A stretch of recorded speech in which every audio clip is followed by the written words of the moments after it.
You're now tuned in to the NBA Deeper Dive.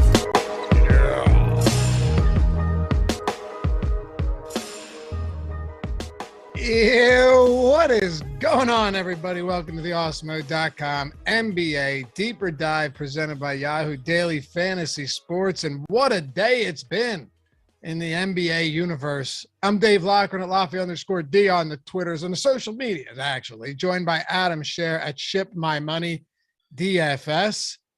I mean, man, what else is there to say? It's been a crazy day. And had it not been for the Harden trade, it wouldn't have been as crazy, but Porzingis comes to Washington. I mean, I thought most of the big stuff had come with the Sabonis and the Halliburton trades and the McCollum, but we had a lot of goodness today as well.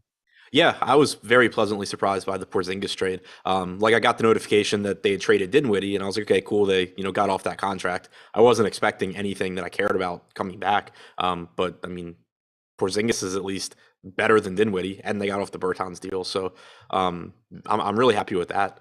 Interested to see if he plays this year or if they just hold him out and completely tank. But one way or the other, that was a pleasant surprise. That's a good question. I mean, yeah, if he's okay? I mean, if he's healthy enough to play, they'll probably play. Maybe they just limit his minutes or something. I don't know, but you like the future of it? Historically, Washington's ownership group has been very anti-tanking, which makes me think that they probably play him. Also, historically, Washington keeps getting shitty draft picks because of that, so maybe they change. Got to get that coveted 8th overall seed in the playoffs. Right, exactly. Year. Yeah. Hey, they got a game against the Sixers, but no, I'm with you. At some point, you just gotta make the move and pull the trigger and go for the top draft picks. It would be totally different if Beal were healthy, but Beal's out for the year. Even if you somehow get into the play-in game or the 8 seed or something, who gives a shit? But Beal's still got a lot of good years left, right? The way I see it is, if you have Beal and Porzingis, assuming the guy can stay healthy, right, and thrive in this environment, which I think he can. Imagine if you did have a top lottery pick and you land somebody that in a couple of years is also, really good. And now you've got Beal, a young up and coming star, and Porzingis. That's not a bad team. It's just like you said, they keep trying to chase those 8 seeds. Yeah, and I mean the problem is obviously we don't even know if Beal's going to re-sign, but also but he wants to be there from everything he said. Washington can tank from here on out, and they're still not going to get that good of a draft pick, most likely. Right. I just meant I guess Beal's been out. For Beal, it's not like he started the season out, so they had some aspirations. But yeah, Montrezl Harrell's gone as well. Aaron Holiday's gone. None of that really makes a big difference. But Ish Smith's back. What's that? Ish Smith is back. Yeah, I quizzed Josh on this. How many teams has Ish Smith played for? A lot. 8. 12. Wow. I'm thinking, has he, since he entered the NBA, ever had a permanent residence, or is he just a lifer as a renter? Right. Yeah. Who he can't go to a team and think, you know what, this is a good spot to settle down. Right. I mean, because he's a quality backup point guard. So it's those guys are in demand as far as he'll stay in the league, but they're not in demand as far as any team's going to sign him for multiple years. All right. So one more thing, and then we'll get into all this. By the way, happy to have you guys with us. Thank you already. 160 likes here, over 1,000 people watching. It's been a fun day. Josh did a great job on the trade deadline show. I joined him for almost an hour. We had a blast talking about Harden and Simmons. He got lucky though, right? Not in the sense that he got lucky that he did a good show. When you do these trade deadline shows, you know this, right?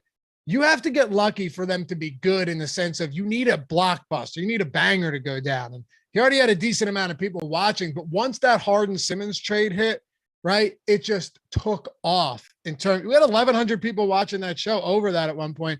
You never know what you're going to get, Adam. And we've had some trade deadlines where it's just super boring and nothing happens. Yeah, that was not the case this year. That's for sure. No, it was awesome. But yeah, okay. We got to hit on the Simmons and Harden real quick, right? I mean, it's only reasonable. So someone's saying, where is this? Here, Curtis, I don't know if it's a troll or serious. Philly got worse. I'm telling you. I don't know how that's possible. It's asinine. It's the same people are saying Andre Drummond getting traded is a big deal, right? It's craziness. They gave up a lot with Curry, but to assume that a player in James Harden playing alongside Joel Embiid and having Tobias Harris as your 3 is getting worse, I'm not sure. I don't even know how the most warped logic could explain that. Yeah, you and I were talking about it before the show. I think the Nets got more value out of the deal than the Sixers did. I do too. For sure. But the Sixers also got a lot better. They just went from they essentially just added James Harden for Seth Curry and Andre Drummond, because Ben Simmons wasn't playing one way or the other. Right. Dude, the Nets are scary. If Simmons isn't afraid to take open layups or can hit free throws at a higher than 40% clip in the postseason, they're going to be really, really good. I mean, you can surround them with a bunch of shooters. This is not a one. Go ahead. Curtis keeps saying who plays defense now. Who do you think was playing defense before? Like Ben Simmons wasn't playing. Right. Simmons was never going to play a game for the Sixers again. And I guess everybody forgets how much of an insane liability Seth Curry was defensively last year against the Hawks in the playoffs. Do you remember that? Curry was a huge defensive liability. I remember Danny Green getting torched by Curry. They had to take him off the floor in certain spots because he couldn't stop anyone. I remember Danny Green. I don't remember Curry. But I mean, I think Herter dropped like 35 on Curry one day. Yeah, that's totally believable. So, yeah. The thing is, he was never going to play. Simmons was never going to play for the Sixers again. So you waste away Joel Embiid when there's little window for him to play at an MVP level, or you take your shot and get James Harden. It's just, and if you're the Nets, you got a disgruntled guy in James Harden that doesn't want to play, and you can improve your defense dramatically. You're down Joe Harris, so you can get Curry. It's a win-win for both teams. I just don't see the downside for either team if you're looking at it objectively. Yeah, and absolutely perfect fit for Simmons, where huge. Whether or not it happens in the regular season, I don't know, but in the postseason, he's going to be the center. You're going to have 4 shooters around him. It's such a good fit. You get him and Durant defensively too. I mean, I love the trade for the Nets, but Philly clearly got better as well. Curtis, that's not what you said. You said they got worse. Now you're saying compared to the Nets, it's a better deal for the Nets. You said they got worse. Big difference. But yeah, Jeff said you essentially traded Harden for Curry. Yeah, I mean, for this year, yeah, that's pretty much what you did, right? Because and so the second part of what Jeff said, I disagree with, because Drummond's not starting shit in the postseason, I don't think. But the Harden for Curry part, I didn't even read that.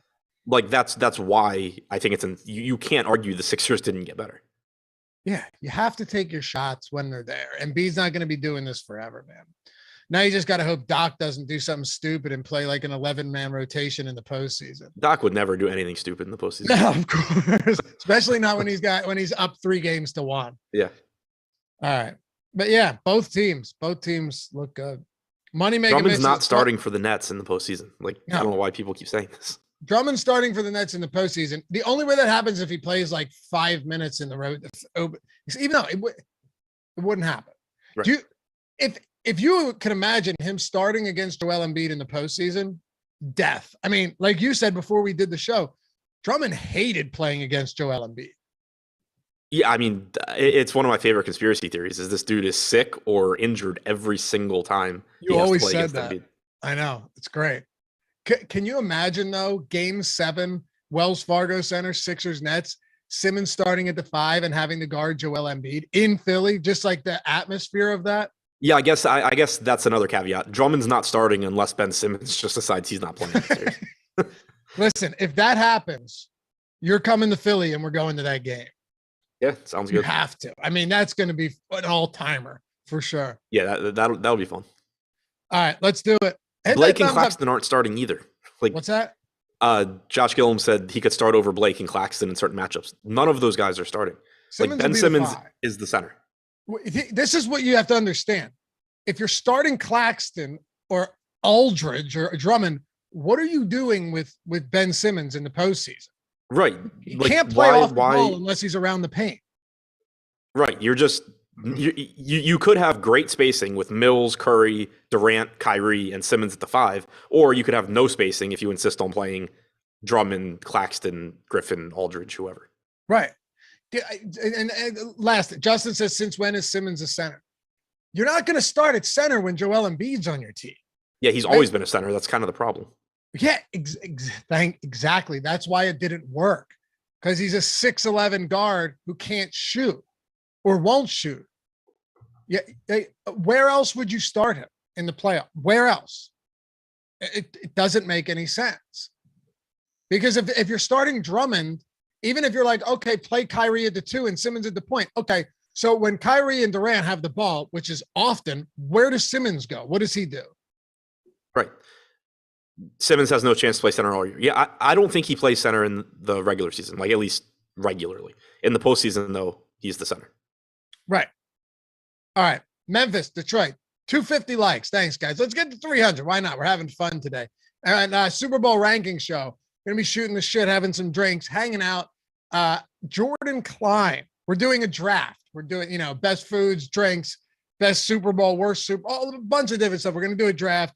You guys are going to decide who wins. And our producer, Jordan Klein, will be in the draft with us. Steady producer cam, him sipping some vodka throughout the night, 8 p.m. Join us if you're not doing anything. It's going to be a lot of fun. All right. Memphis and Detroit. No real moves for Memphis or Detroit, really, Adam. I mean, these are two teams that from a trade deadline standpoint, we don't really need to dig into all that much, but the Grizzlies 11-point road favorites. Let's just kick it off here on a 7-game slate. And we've had some decent movement from trades today and a few notable guys being out. Is there anything that stands out from the Grizzlies that you like?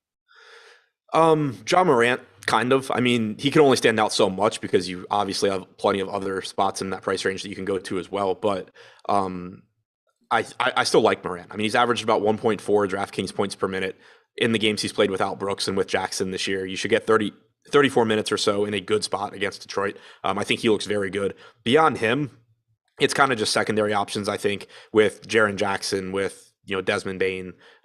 Those guys certainly have ceilings, but I think Morant's the one that really stands out. Okay. I guess we could flip to the other side. And I want to spend the time on the games that we're really that we really want to dig into. But with Detroit, Cunningham, Cade Cunningham's doubtful. Has he been officially ruled out yet? I don't think so. He's still doubtful. No, he's just right? doubtful. Yeah. Yeah. So he's doubtful. Jeremy Grant is still in Detroit. So that's interesting. I did want to ask you about Kelly Olynyk though, because his price has come down quite a bit. He's $3,700 on DraftKings. Like if he plays 20 minutes, he played 19 last game. If he plays around 20 minutes, is there some reason to get there now that actually he should play more than that, right? Because Trey Lyles is gone. So I would assume that he plays maybe 25. Yeah, I would think that you can get at least 20 to 22, if not more. And at 3,700, that's plenty. I mean, you're talking about a 1.1 to 1.2 DraftKings point per minute guy. I think he looks like one of the best values today. Me too. Kelly Olynyk is a good per minute producer. He always has been. So I have no problem with it. You remember how dominant he was fantasy wise in Houston last year on that crappy team? Yeah. Like he can do everything on the floor from a fantasy standpoint. Yeah, he can shoot threes. He can dish out. He can assist. He can rebound.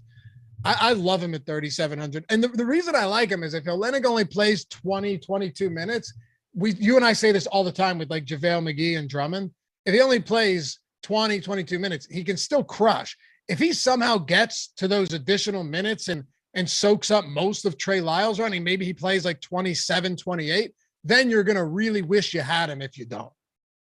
Yeah, exactly. It's just really difficult for him to fail here. Like even before the trade, I had said on the show with Josh that you couldn't be confident in Olynyk, but I still sort of like taking stabs at him because he's so cheap. And, in 18 minutes, he probably gives you a decent score. But if he, for any reason, played more, he would look even better. Now you get rid of Lyles. Like Jackson's gone too. So it's not like he's going to come in and soak up minutes. I think it's very difficult for Olynyk to fail here. Someone said, who gets blowout run? It's just impossible to know, dude. You can't predict where that run is going to come from. I wouldn't even bother trying to figure it out. Nope. I'll say I never know the answer to that question because it's not something I've ever looked at. I wanted to point a game out to you from last night or the night before, and I can't remember what it was, where it ended in a huge blowout, but it was all fourth quarter and all of the starters played almost identical minutes as they would normally. And then there was another one in the same night where the starters all played less minutes than they normally would in a blowout, but they all still got there because they were the primary reason that contributed to the blowout. It's just those type of examples. Obviously, that's only a couple of them, but you see it all the time, man. It's not even worth trying to figure that out. Do you like anything else from Detroit, though, would be the question. I mean, Jeremy Grant at 6,100 on DraftKings is okay. I think he's 5,400 on FanDuel, which looks really good. Sadiq Bey is fine. Isaiah Stewart's been playing more minutes. Diallo should start if Cunningham doesn't play. Like, I think all four of those are more so secondary options for me, whereas Olynyk is someone that I definitely want to get to. Okay, the Nets waived DeAndre Bembry. Yeah, that's interesting. Yeah, not that it matters all that much. I mean, it could tonight. It could, yeah. I mean, how many minutes was he getting? Depends on what Steve Nash felt like that. That's the problem. 20. Yeah, I guess it does. I guess it's significant enough. I mean, talk about it doesn't have to be, because it can just become David Duke Jr. Right, exactly. Let's talk about it. That's the next game up, so it makes our lives a little bit easier. Brad said, are you guys giving any interest to Cam Reddish with a super chat here? That's why I'm going out of order. Any interest to Cam Reddish on FanDuel? I don't know his FanDuel price off the top of my head. Let me look. In general, I'm partly basing my interest on Quentin Grimes' eventual status. Yeah, I mean, 3,500, so minimum salary. We'll talk about it more when we get to the Knicks, obviously, but the way I see it is Reddish is likely to play like 16 to 18 minutes. If Grimes is out, you could get more. If he plays well, you could get more. So essentially, it's a very risky low floor option that, if he happens to play well, could work out. So what happened on the strategy show this morning? Was there something going on with Cam Reddish or someone in chat or Oh yeah, somebody in chat said something about Cam Reddish eventually being good because he's barely 20 yet. He's 22. And basically said that like nobody is ever good at that age. Like Kobe Bryant got better or something, made some weird comparison to Kobe Bryant. Then said he's made more money betting in the last week than me or Josh have ever made in DFS or something. So I don't know. It was a fun show. I mean, I saw your bankroll on a screenshot the other day, and I'm going to go ahead and say he hasn't. I'm going to say no. But, and I know you left that in there for a reason. No crap or anything. Just, I don't know what you're talking about. You screenshotted one of our group texts. I think it was when you were in New York and you could bet legally. And you sent us like you were hedging against. The Sixers game. Yeah, that was it. Yeah, I'd say you're doing okay. Anyway, Brooklyn and Washington. So Harden's gone, Durant's still out, Aldridge is out, Claxton's questionable. Kyrie Irving can play. Kyrie Irving can play on the road against Washington, who no longer has Spencer Dinwiddie, Montrezl Harrell, and the like. What are we? And then DeAndre Bembry was just waived. What the hell are we doing here, man? Last thing I'll say. Last thing I'll say. This is my big concern, and I know Irving's back, so that helps. But and I voiced this concern to you the other day, and I still got caught making the wrong decision. That some of these teams that are so bad, it's like even when they have without Harden or Durant and without Aldridge and Irving, sometimes they're just so bad that it doesn't matter. That's tough. Yeah, and the Nets are also a team where they're the opposite of like your Charlottes, where they just go to the next guy up. So I'd even just mentioned it right now with Bembry, not playing. For example, last game Bembry started, played 20 minutes. That game was a blowout, so you can't look too much into the overall playing time. But with some teams, you would look and say, okay, well that makes Bruce Brown safer, and it makes Cam Thomas safer or whatever. But it doesn't have to, because Steve Nash can just add somebody else to the rotation. So basically, I think Kyrie Irving and Patty Mills are the two, for lack of a better word, safe options here. Kyrie looks particularly good on FanDuel, but DraftKings at 10-4, he looks very good as well. He's averaged about 1.3 DraftKings points per minute in the few games he's played without Harden and Durant this year. He should play 36 or 37 minutes. This should be a competitive game, even with Washington shorthanded, because this version of the Nets is absolutely awful as well. So they both look good. You have guard forward eligibility on Patty Mills. He's got about a 21% usage rate in those 3 games. He's averaged just shy of a fantasy point per minute. The rest of the team, so in the front court, you're still waiting on Nick Claxton's status. If he's starting, he's decent at 4,600. If he's not, you should get Blake Griffin starting again. He's 4,400. I would go right back to him. Obviously, he was terrible last game. Only played like 15 minutes. Day'Ron Sharpe played a lot of minutes behind him. that's a risk that you're still going to run because, again, Steve Nash just does whatever he feels like doing in the moment. But if we assume that this game is competitive and that they're not getting destroyed by Washington like they were getting destroyed by the Celtics, and that Blake Griffin is playing reasonably well, it's likely you're getting 26 to 28 minutes from him. James Johnson, Cam Thomas, Bruce Brown, they all just sort of look decent. Like they're not safe, but they do at least still have upside, and you can kind of just mix them in the lineups. Let me just circle back for a second. How much do you like Kyrie compared to the field here? So he was in my tournament plays video because I thought he was going a little bit under-owned. Okay. So you're not in love with them, just think that there might be a little bit of leverage there. I really like him. The reason that I guess I would say I'm not like in love with him is that I don't think there's a big difference between him and John Morant. Gotcha. I think that Irving probably plays a few more minutes than Morant. I think Morant's the better fantasy producer on a per minute basis. So it's a situation where I don't think there should be too much of an ownership gap between those two. Collectively, I love both of them, but it's just hard for me to say. And right now on DraftKings, we have Kyrie at 15%, Morant at 14%. So it's just difficult for me to point and say like, oh, I would definitely just be jamming Kyrie in because I know that means I'm going to get less Morant. What if Claxton sits? Does that open up anything additional for Blake again at his price? It would make me like Blake at 4,400. Alternatively, you can take shots on Day'Ron Sharpe because I think the most likely case is that you get something like 26 to 28 minutes from Blake, like 16 to 18 minutes from Sharpe. You get a few minutes at center for James Johnson, but you certainly could get more if Sharpe is playing well or if the game goes sideways or anything. And at 3,600, we know Day'Ron Sharpe can absolutely obliterate that price tag. So I wouldn't play them together, but I would have interest in both guys. All right. And Cade was ruled out. Cade Cunningham was ruled out officially.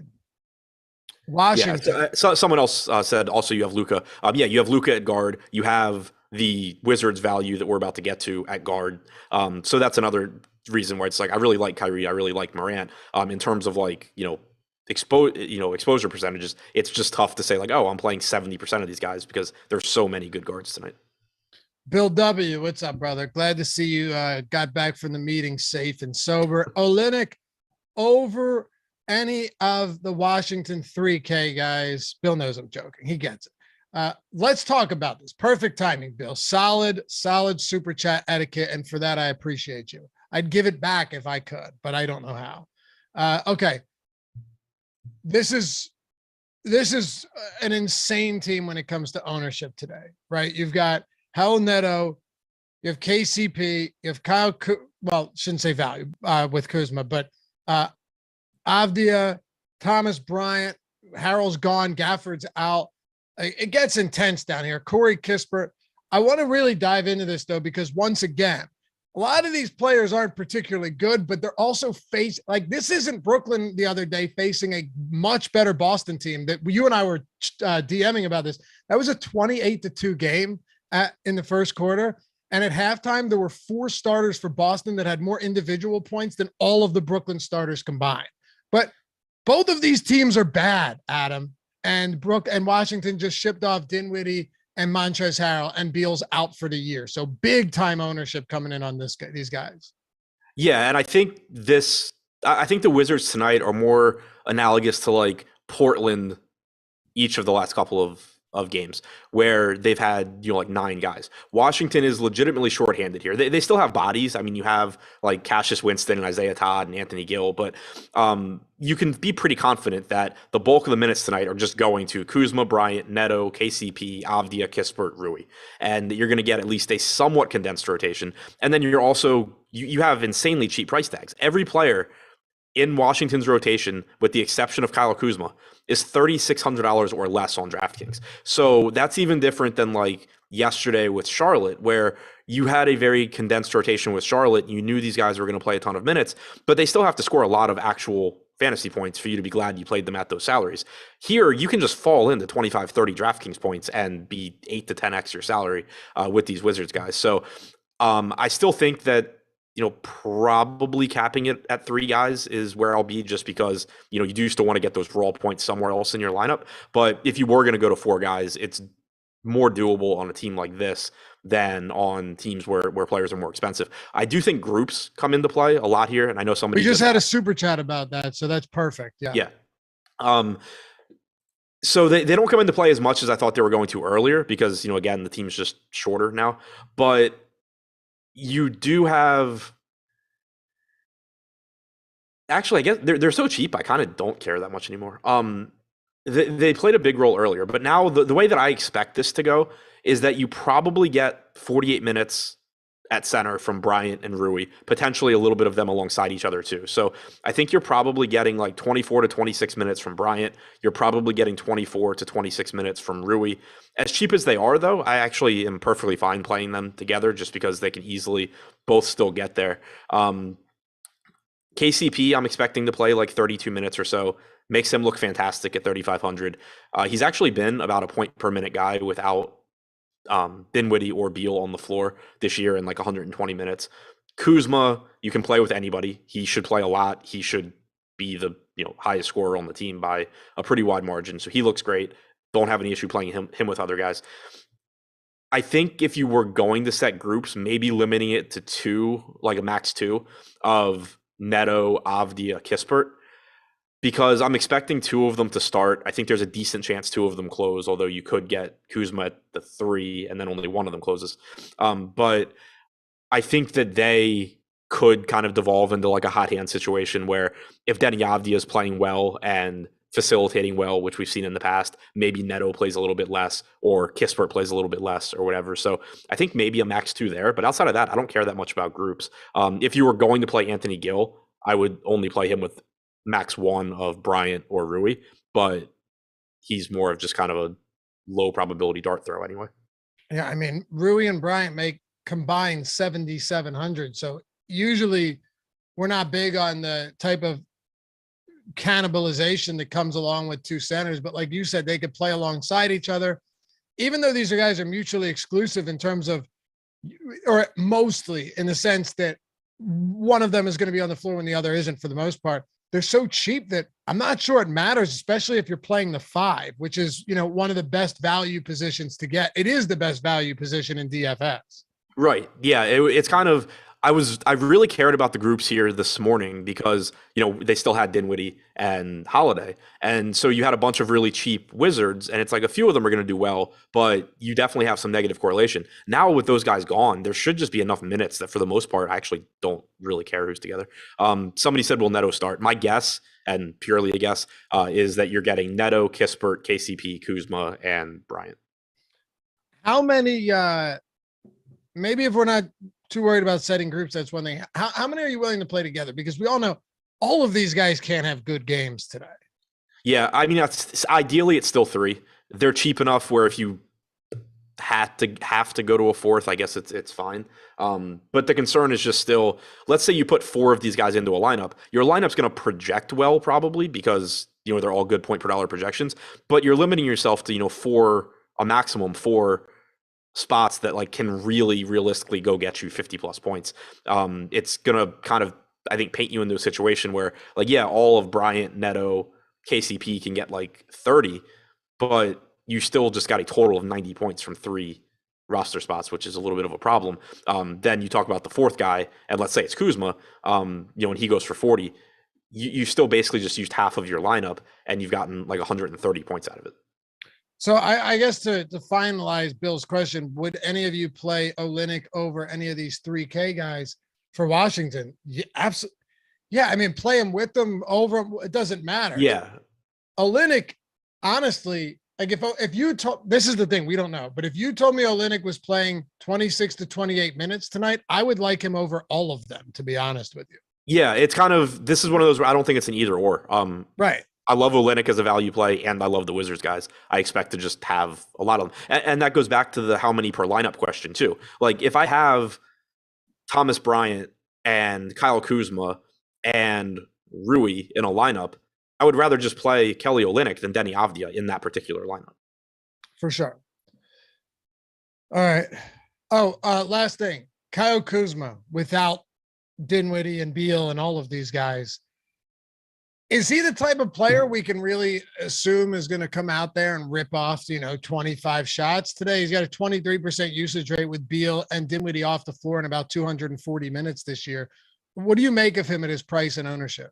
Yeah, his numbers without Dinwiddie and Beal are really weird because that's a lower usage rate than you get just in general from Kuzma these days. 1.03 fantasy points per minute, which is fine, but it's not special. Right. Yeah. So I'm not reading much into that. I think Kuzma looks great here. I think he's going to play a lot of minutes. He's, he can see a little bit of a bump at least in assist percentage. He rebounds well. I'd be shocked if he doesn't have the highest usage rate on the team tonight. So I'm very high on Kuzma as well. Okay. You ready to keep Someone moving asked here? about stacking Wizards with the Nets. I mean, you can, but it's not. I'm not setting. I've talked before about like setting rules where if I have three guys from one team, forcing somebody from the other team just to kind of make it a game stack. I'm not doing that here because of how cheap the Wizards are. Exactly. Like if you're playing two top price guys or three, relatively expensive guys from a team, you definitely, and not to mention if they're playing a team where they're big favorites and there is blowout potential, it's nice to have someone else on the other side because if they keep it close, that top guy from the other team is almost always going to be the one that's getting it done. But here it doesn't matter.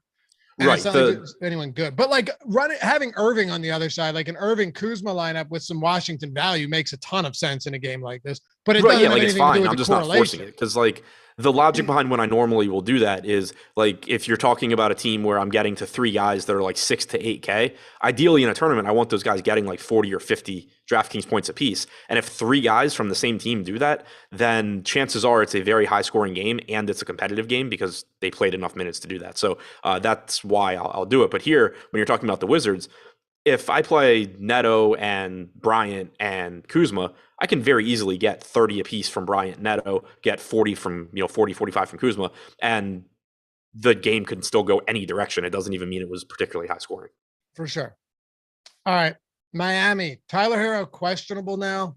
He was downgraded recently from probable to questionable. Against the Pelicans, 4.5 point favorites, 218 total. There's just so much value and so many good plays today that, I could definitely understand getting to some low owned Jimmy Butler though, even if he's not very popular. And if Tyler Hero's out, who's another, skilled shooter, I don't hate the idea of sprinkling in a little bit of Jimmy Butler against this Pelicans team. Yeah, I don't mind it either. I just think the price tag is basically where it should be. I'm expecting him to play 35, 36 minutes. He's about a 1.25 fantasy point per minute guy in the games he's played with Adebayo this year. So you can certainly get a good game from him, but he's not any sort of a priority for me. No. I feel the same way about Bam. Like I'm never upset when I get the Bam, but I think he's also probably a little overpriced, if not, just correctly priced here. He doesn't project particularly well at the salary. You know that he has the ceiling to make you not care about what you paid for him, but it's just very difficult to prioritize anything there. All right. What about the Pels? CJ McCollum expected to make his debut. Yeah, this one is tricky because for one, you're adding a high usage guy in McCollum to, already high usage guys in Ingram and Valanciunas, but you're also getting a very difficult matchup against Miami. So there's not a lot that I feel confident in. I still am interested in Joval at 7,700. That price tag's come down a little bit. You certainly could see the usage drop a little with McCollum there. But I also think that you're going to get minutes staggered probably between McCollum and Ingram to where it's not totally different than when you had Nickeil Alexander-Walker out there with a 25% usage rate as well. Joval's price has dropped a little bit, I think, because his playing time has been down. In part, I think he just plays 30 to 32 minutes, like on average going forward. But I also don't think people should read too much into his last couple of games because he's fouled out in back-to-back games. He had 5 fouls in the game before that. So I still think it's likely you're getting 30 to 32 minutes. We know the type of ceiling he has.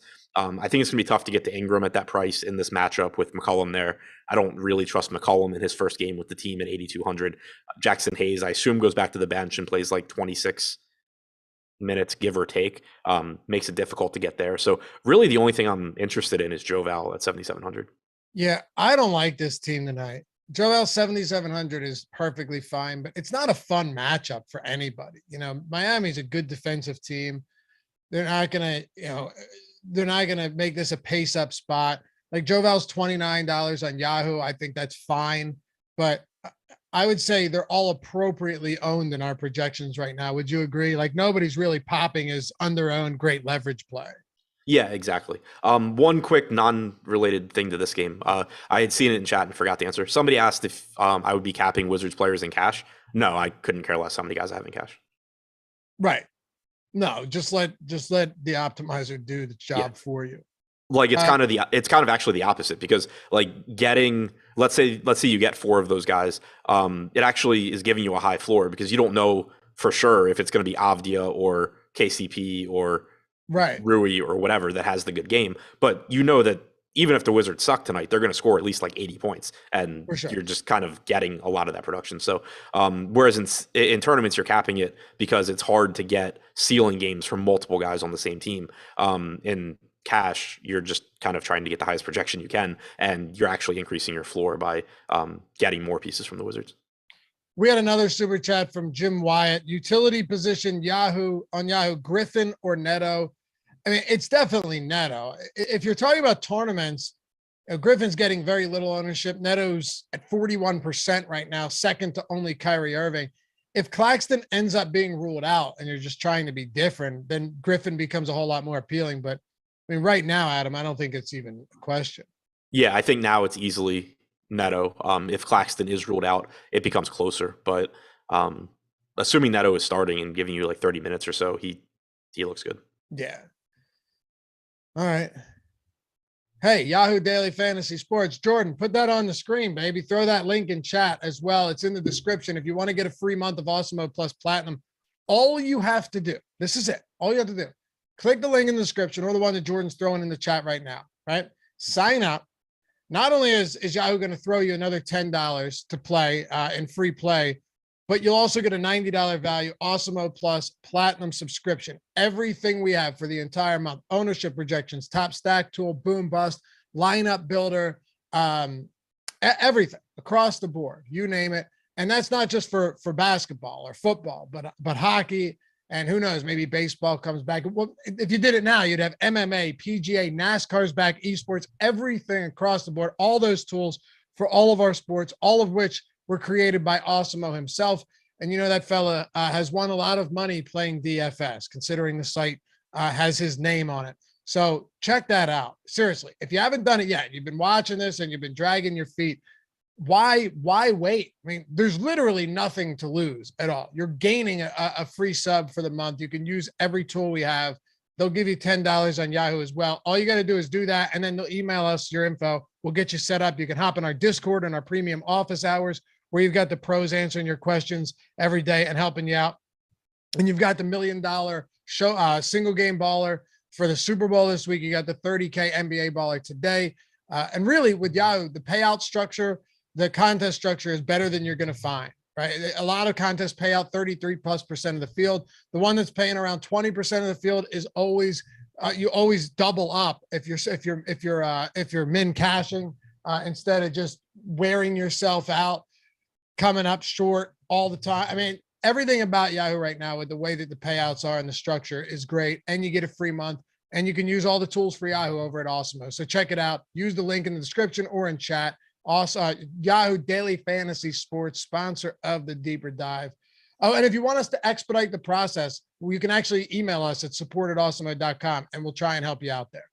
All right, let's talk Toronto. No Fred VanVleet today, Adam. That's a big one. What are the implications here with VanVleet out? Yeah, there's a couple. For one, it means that Precious Achiuwa is probably moving into the starting lineup.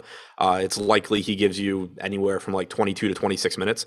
He's cheap, so it's another value piece you could use instead of a Wizard in a particular lineup. One thing to keep in mind is he has been really bad from a fantasy standpoint when he has started alongside Siakam. He's averaging like 3/4 of a fantasy point per minute. So I do think that's important to keep in mind, that the production is likely to take a hit. But, it's more minutes for him. It should be more minutes for Chris Boucher as well. 4,800 certainly looks appealing in tournaments now in a really good matchup. You're probably going to get 24 to 26 minutes from him. And then the other big impact that it has is, well, there's a couple, but Pascal Siakam has a 32% assist percentage in the 4 games he's played without VanVleet this season. If you just take VanVleet off the floor, it's like 28%, give or take. So you've seen Siakam really take on a bigger role as a playmaker without VanVleet out there. He's a mid-20s usage guy as well. He's likely to lead the team in minutes. It's a great matchup. It just makes Siakam look fantastic at 9,800. Gary Trent's also seen a huge bump in usage without VanVleet. He's got about a 26% usage rate without VanVleet on the floor this year. So he looks a little bit better. Anunoby and Barnes, get increased opportunities as well. So basically, I think that Siakam is the biggest beneficiary out of the main starters. Anunoby, Barnes, Trent all see at least somewhat of an uptick. And then Boucher and Achua should see more playing time as well. And Siakam's also just been fantastic lately. Yes, he has. And it's not like if you were to pull up Siakam's per minute numbers, you go, okay, not bad. Not as good as I thought they'd be, but not bad. The reason they're not as insane as like a Joel Embiid, well, he's not as good as Joel Embiid, but you'll see where I'm getting at here, is because when you're playing 40 minutes a night, you don't need to be a 1.5 fantasy point per minute guy, right? You can be a 1.15 fantasy point per minute guy with or without VanVleet and still get it done because you're on the court for almost the entire game. Yeah, exactly. And then you also factor in that you're playing Houston here. So like your per minute production should be even higher. I love it. I just love this spot. Oh, here's an example. They beat Houston they beat OKC yesterday by 19 points. He played 40 minutes, Adam. Yeah. So yeah, the final score looks like a bludgeoning, but he still played 40 minutes. I love Siakam tonight, man. So do I. I've liked him a lot every night. I don't even care if he's almost 10K. Right. Like, but before VanVleet was ruled out, I thought Siakam looked pretty good. With him out, though, I love Siakam here. Just to recap here real quick, outside of Siakam, because a lot of these guys are getting ownership, how much Trent and Anunoby and these guys do you want? And Barnes and Banton? I mean, a good amount. Like, I think Siakam's the top guy, 6,500 Trent. He's getting a lot of ownership. I agree with that. Like I said, the usage rate for him skyrockets without VanVleet. And that's whether you look at the games where he's played without VanVleet, whether you look at, his playing time just without VanVleet on the floor.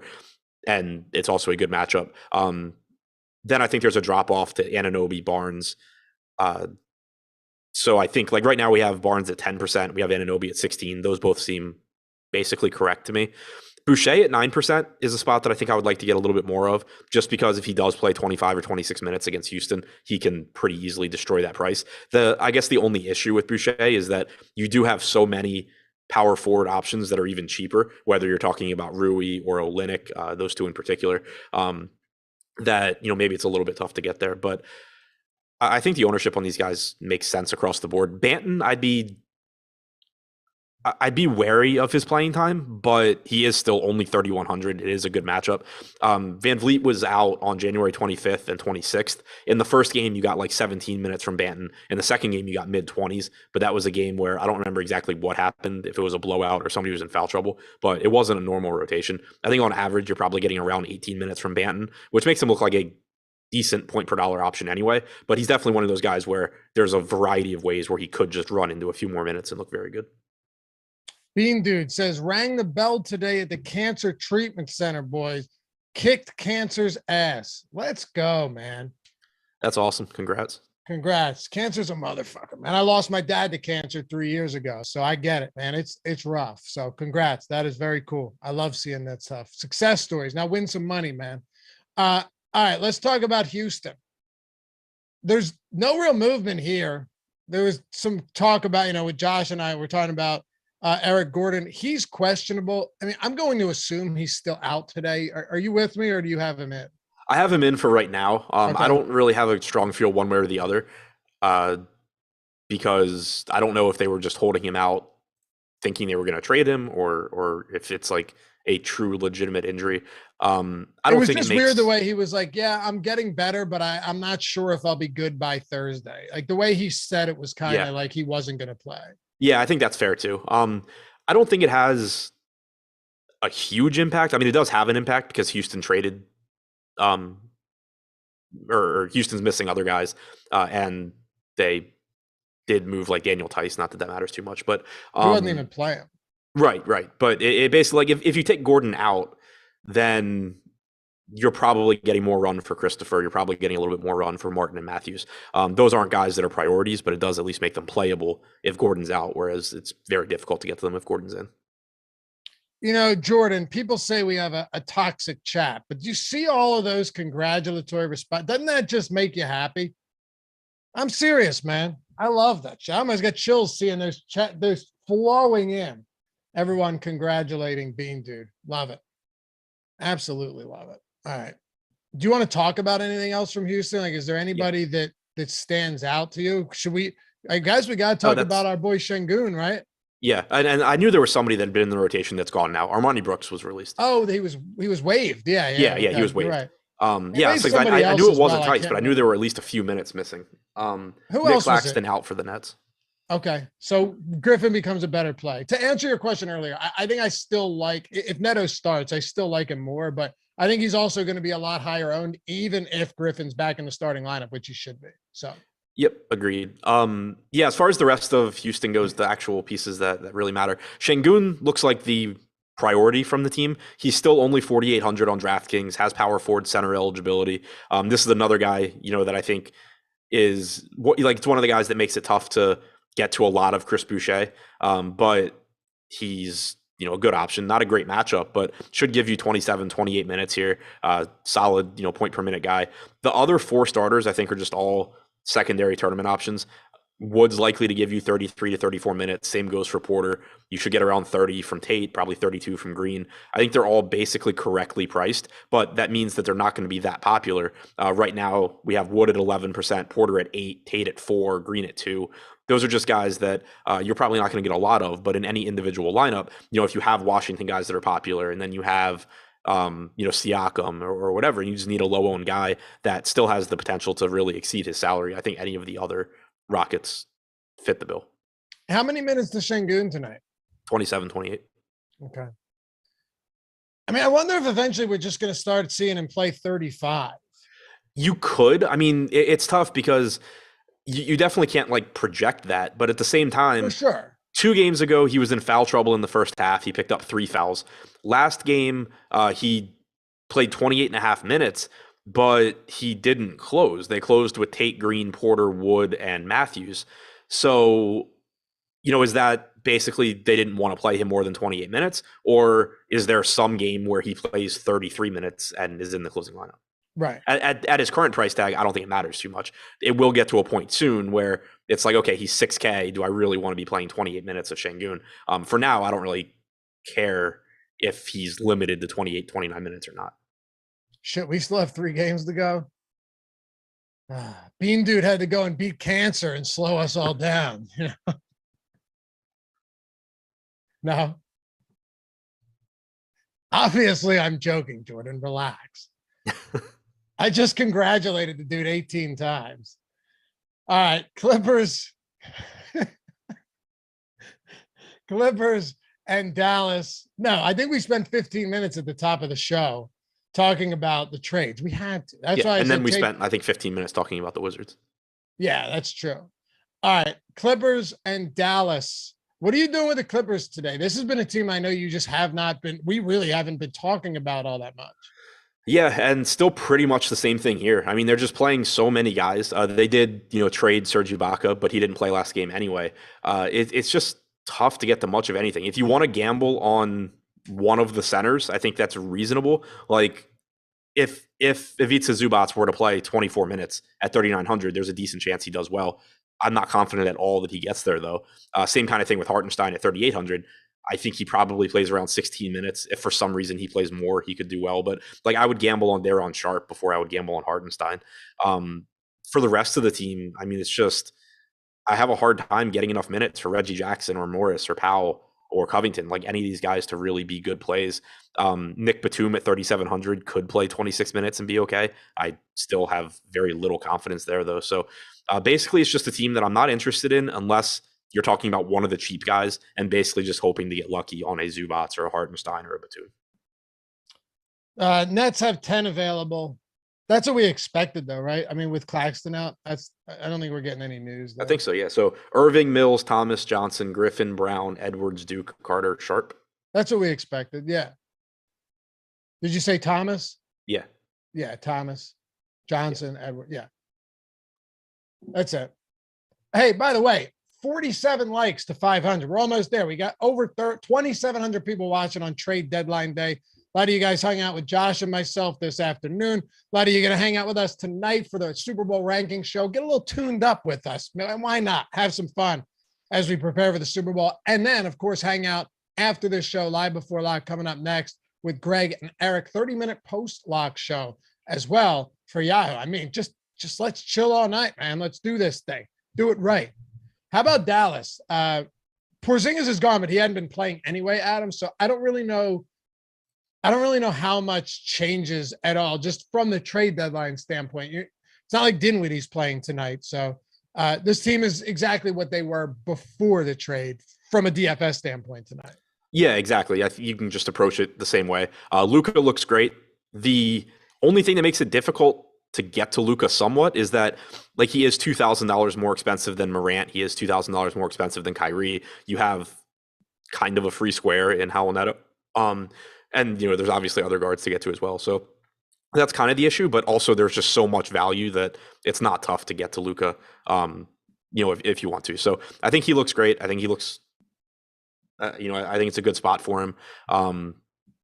I like getting there. I also like getting to Jalen Brunson. He's 6,700. He's averaged 0.95 DraftKings points per minute in the games that he's played with Luka and without Porzingis this year. But he's also likely to play 35, 36 minutes. So on average, you're talking about a 5.5x projection. And obviously he can exceed that in the spot. So I like those two. The rest of the team is playable, but not really that interesting to me. They're the type of team where if we didn't have a bunch of value, I think you'd be looking to guys like Reggie Bullock and Dorian Finney-Smith and maybe Maxey as, tournament flyers. But as is, it's just so difficult for somebody like Maxi Kleber to beat all of Rui and Boucher and Şengün and Olynyk. Like, those are all just such good point per minute guys that it's tough. So you land on a little bit of Finney-Smith, Bullock, Kleber, whatever. That's not a problem, but there's just nothing else I'd be prioritizing. Malcolm says it's 2022 and we still don't sort the show by highest total to lowest.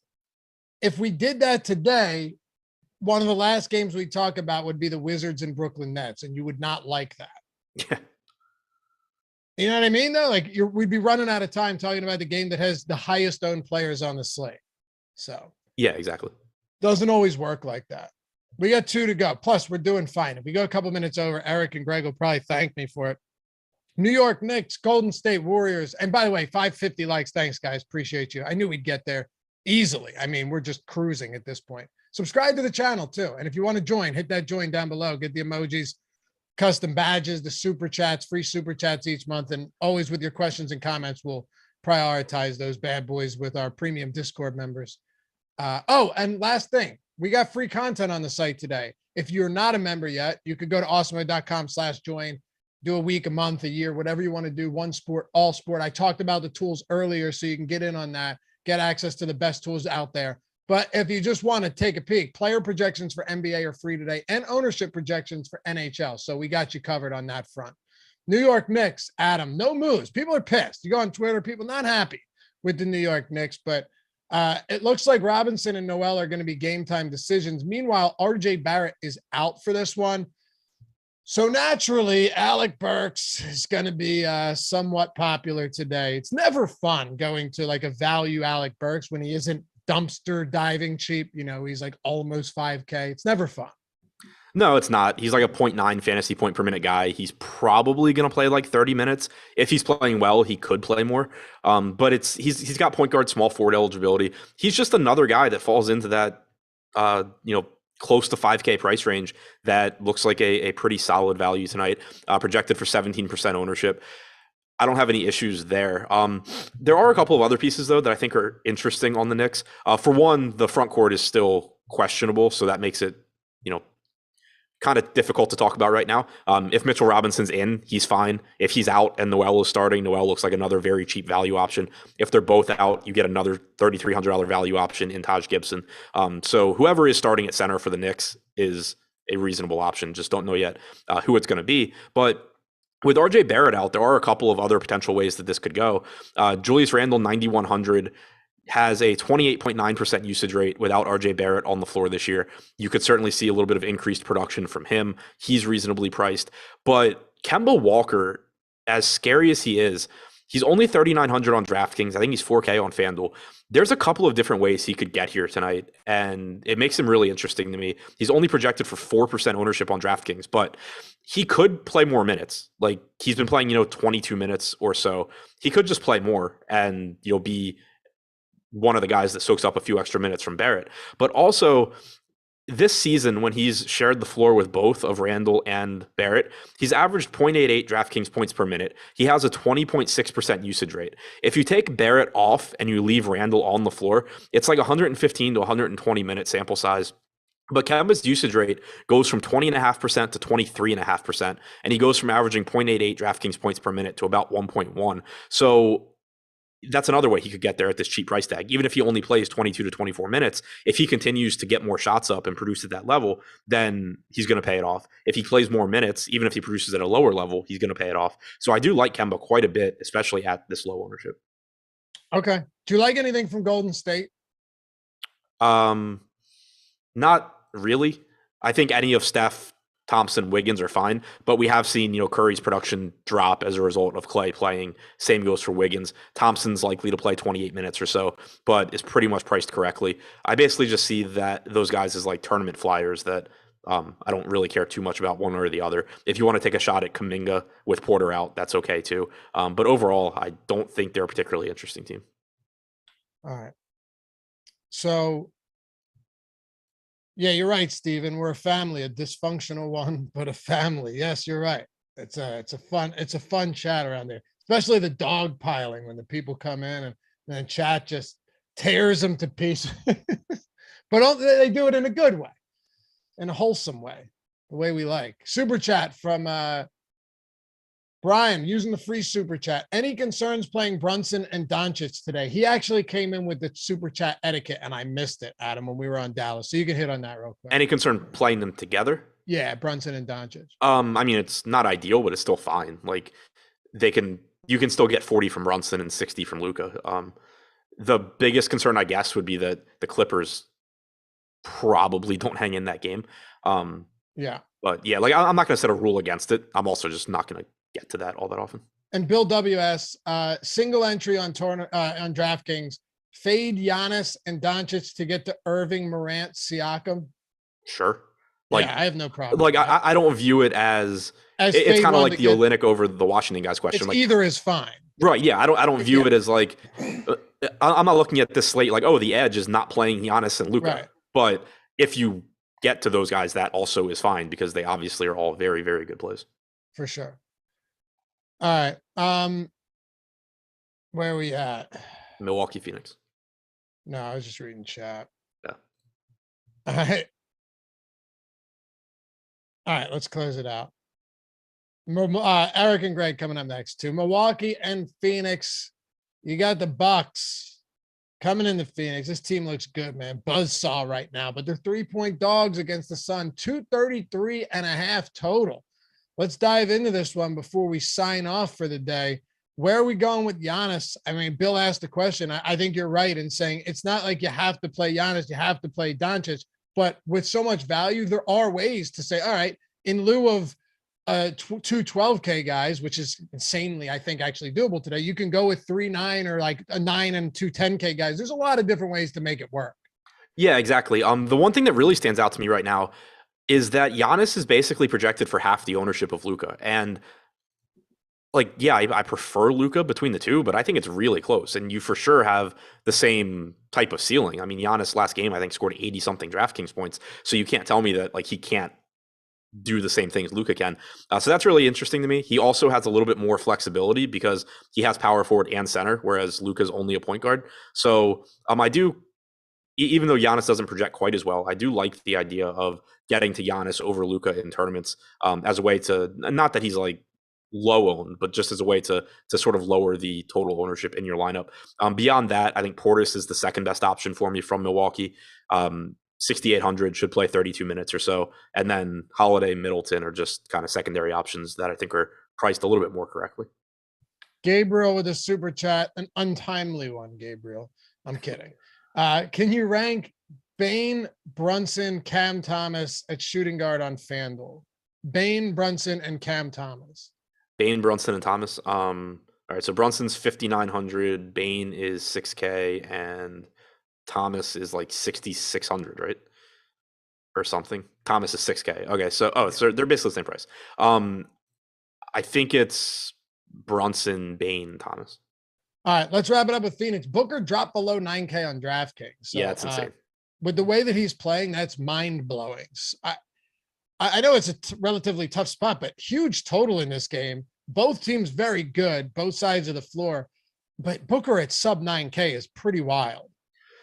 Yeah, and it's one of those where, like, yeah, it's a tough spot as far as Milwaukee defends well, but this game should still be fast-paced, and it should be competitive. You know, that's an issue that you run into with a team as good as Phoenix and as good as Milwaukee. That's another reason I think that you know, you should like Giannis tonight.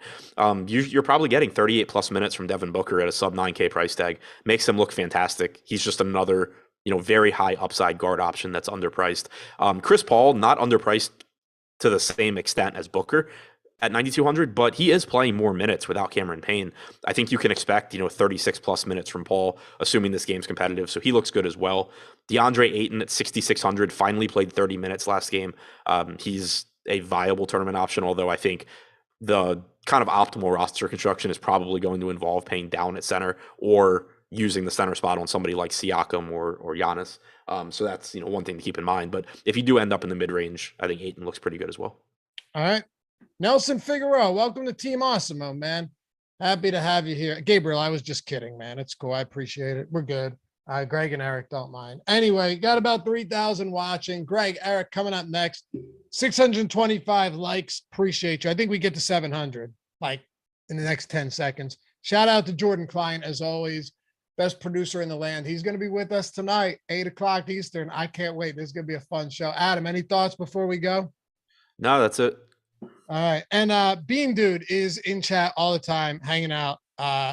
One of our loyal viewers, always with us. Shout out one more time, brother. That's big. That's a big win if we've ever seen one. Beating the big C. And I don't mean cock. We'll see you back here tomorrow on the Deeper Dive presented by Yahoo, who surely loves me.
I like how he tried to get out of it. He tried to make a BS excuse. Oh no, we're in such a hurry that we can't play my intro. I don't even know.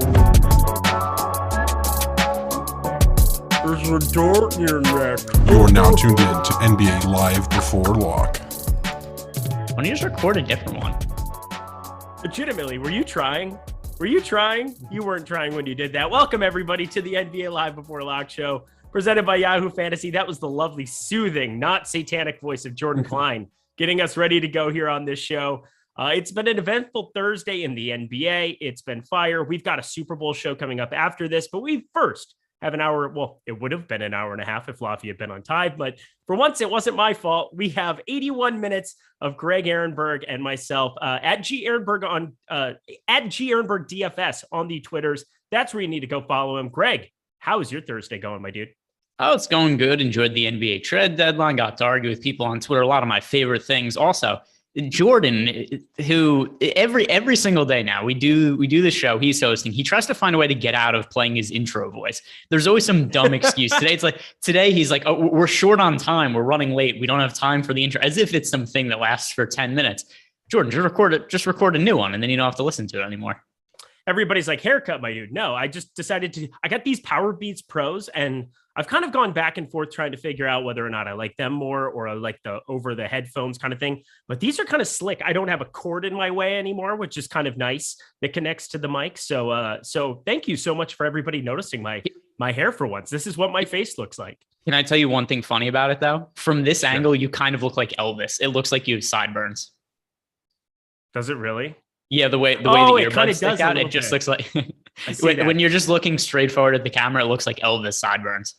Well, it looks better than Tinkerbell, so there's that. I will say that. Guys, smash that like button, subscribe button, notification bell. That way you can keep apprised of everything here at Awesemo. And trust me, you want to check out our content, including, man, that Josh Engelman show today is just awesome. I remember tuning in last year. I was kind of a newbie, and obviously he did a great job with that. His ability with Excel, I'm a guy who was a finance major at Iowa State, and it just blows out anything that I've ever seen out of the water. Just blows everybody I've ever seen use Excel out of the water. The guy is an absolute sleuth. Hopefully you guys enjoyed that. I think it probably has some rewatch value too. So if you guys want to go click on that one, take a look at everything when the James Harden news came down. It was just very entertaining, him going back and forth with chat. That is how you handle trolls in chat. But Greg, let's get to it. We've got DFS to talk, 49 minutes to cover everything on this 7-gamer. I ask you this every time. What's the piece of news you're waiting on most that's going to determine what you do with your lineups the most? I don't really know that there's one. I mean, I guess by default, it's the Knicks front court situation because Nerlens Noel and Mitchell Robinson are both questionable. Other than that, the complete inverse of yesterday's slate. We've gotten most of the news at this point, and players that are traded, we kind of know now who's going to be in, who's going to be out, and you look at the injury report right now. Clay has been ruled in now. Mitchell Robinson is questionable. Tyler Hero is questionable. Mentioned Noel is questionable. I'm shocked that Eric Gordon didn't get traded today, but he's questionable. There's nothing else on the injury report, so I think by default it's kind of the Knicks, right? Yeah, it's got to be this front court and seeing kind of what's going to happen with them. We pretty much have all the other news. We know Washington's crazy shorthanded. Brooklyn might have a little bit more value than we were anticipating. DeAndre Bembry getting waived was kind of an interesting move because anytime you can waive a guy who's been starting for you all year, you just got to do it. Something else funny to add about it. Go to the Nets. Anybody who's go to the Nets Twitter account. They posted a graphic to promote tonight's game. Which player do you think is on that graphic? DeAndre Bembry. It is DeAndre Bembry. Incredible. I love social media. So not only is it DeAndre Bembry, they posted it like 15 minutes before he got cut, and they haven't taken it down. It's just still up there. The promotion for tonight's game has DeAndre Bembry on it. I love Twitter. Also, that's something Greg Ehrenberg would notice first, but pretty hard not to notice that one, I guess, if you're in tune with the NBA the way that we are. But let's get to it, my friend. Let's talk some of our DFS lineups, and we start with Washington. They lock here at 7:30 p.m. Eastern time here. They're facing Brooklyn. I talked about Brooklyn having some more value, but my God, Washington is where we want to go. There's no Aaron Holiday anymore. We have no Bradley Beal, obviously out for the foreseeable future. This entire season, perhaps, that's kind of what we're looking at. Spencer Dinwiddie is now a member of the Dallas Mavericks. And then who's the one other guy that I'm missing that got traded today? I feel like there's one more guy that is Did you missing. say Montrezl Harrell? Montrezl Harrell. There you go. Yeah. He ends up being the guy who goes to Charlotte, which Charlotte, they absolutely needed defense and they didn't get defense. So well done by them. How are you looking at the guard spot? We've got Neto, Kentavious Caldwell-Pope, and Corey Kispert, both shooting guard, small forward eligible. How are you planning to utilize these guys in your lineups tonight? Yeah, so I mean, I think it's just about impossible to get away from this Washington Wizards value because we've seen these situations with the trade deadline happen, a few times over the last week now, and just all of these spots end up crushing. The reason is because the teams don't lose in NBA games 110-0. Somebody is scoring points for Washington as bad as the roster is. And outside of Kyle Kuzma, everybody is cheap. And Kyle Kuzma still is obviously a good play, in my opinion, today, just because he's going to have to take up so much of the usage there. But here are the players that are available for them today. It's Kuzma, Neto, KCP, Bryant, Denny, Kispert, Hachimura, Gill, Isaiah Todd, assuming he ends up getting minutes, Cassius Winston. They've got 10 available players. And then you just have to think some of those guys at the end of the bench probably aren't playing that many minutes. So then you're just kind of stuck there going like, okay, Neto's playing big minutes. KCP's playing big minutes. Denny's playing big minutes. And I know these guys aren't good fantasy producers, but so what? This Nets team is also good. How long has it been since the Nets won a game now? A month? It's been a minute. It's been more than a minute. They won against Philly on the 2nd. So a week ago, they won a game. Oh, is it? Did they? They were on. I thought they were on like a 10-game losing streak. Let's see, what was it? But I mean, that aside, Philly, they won that game against Philly out of the middle of absolutely nowhere. No, they didn't. I'm looking at what? Am I looking at something wrong? Philadelphia, they won 106-103 on the 2nd. Let's see. February 2nd. I'm looking at ESPN. No, they played the Kings on February 2nd and they lost. What is going on? I don't know. So the last time the Nets won a game, was January 21st. Oh, the Nets. Sorry, no, I thought you were talking Washington still. That's Washington's playing the Nets. That's what I meant. I'm sorry. No, I heard we were talking Washington and then it trailed off for me. I apologize. Okay. I'm listening to you for once too. That's amazing that I would have that. Not good enough. You gotta Jordan Klein, change. don't give me that look. Maybe the noise doesn't come in on those new new headphones very well. You need to adjust some settings, make it a little clearer. But yeah, so the point being, the matchup against the Nets is really easy, and I know that the Wizards, they're missing a lot of guys. The players are thrown out there are generally terrible, but so what? Because so is this Nets team. Sure, the Nets have Kyrie available for this game because it's a road game, but it's not anything to really be afraid of. And then even if these guys are all players that score less than a fantasy point per minute, if they're going to be playing 34 to 36 minutes in an easy matchup, there's still going to be guys that are projecting for mid to upper 20s fantasy points. So long story short, I find them unavoidable. People are calling me sexy now. This is not a Lakers polo or sweatshirt, excuse me. This is Minnesota Vikings, because anytime you can celebrate on Super Bowl weekend, a team that has never been in the Super Bowl in your lifetime, you just got to do it. God, check out the Super Bowl show. It should be madness. We're going to have some fun on that one coming up at 8 p.m. Eastern time. And of course, everybody wants to see the producer, the guy behind the wall, Jordan Klein. He's going to be joining the fray. Analyst Jordan Klein, I'm very excited for. We need to be tuning into that one and excited to be a part of it. My buddy Ben Rasa from the Gulf Streets. What do you want to say, Jordan? Is Jordan going to be using the voice modulator so we get to hear the deep Jordan Klein voice on the show? I am taking him from the Super Bowl. I will not be using that. Something like that. I think you should. We might have to break it out. It's just next level, dude. It's Eric Gordon out tonight. I was expecting that. Yeah, no clue why Houston didn't move him at the trade deadline. He is a little bit of buy value. him out. They got to be buying him out, right? They just couldn't find a dance partner. They got to buy him out. He's going to be on the Lakers. Let's be serious. Eric Gordon is going to play for the Lakers in less than 2 weeks. He is, dude, that is so much money he has 3 years left on his contract for $60 million. They're paying him $60 million to kick rocks. Oh yeah, that's not going to be good. But I mean, they have John Wall. They have Eric Gordon. They got to start moving some things. They're just waiting in dead money. Which, I mean, what are they going to do? They're just going to shell out hundreds of millions of dollars so these guys could go play for other teams. They're just going to rot there. They're not playing for their team. So that's kind of a problem as well.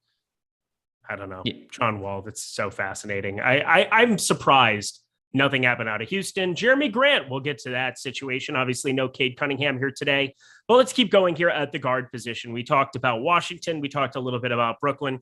Let's talk the expensive guy on the top of the board, Luka Doncic, who I am surprised is garnering more attention, considering he's point guard only over on DraftKings. And there are a number of guards that we want to be playing here from the Washington side. But Luka Doncic, 12-4, 33% ownership right now on DraftKings. Do you want to be over or under that number today?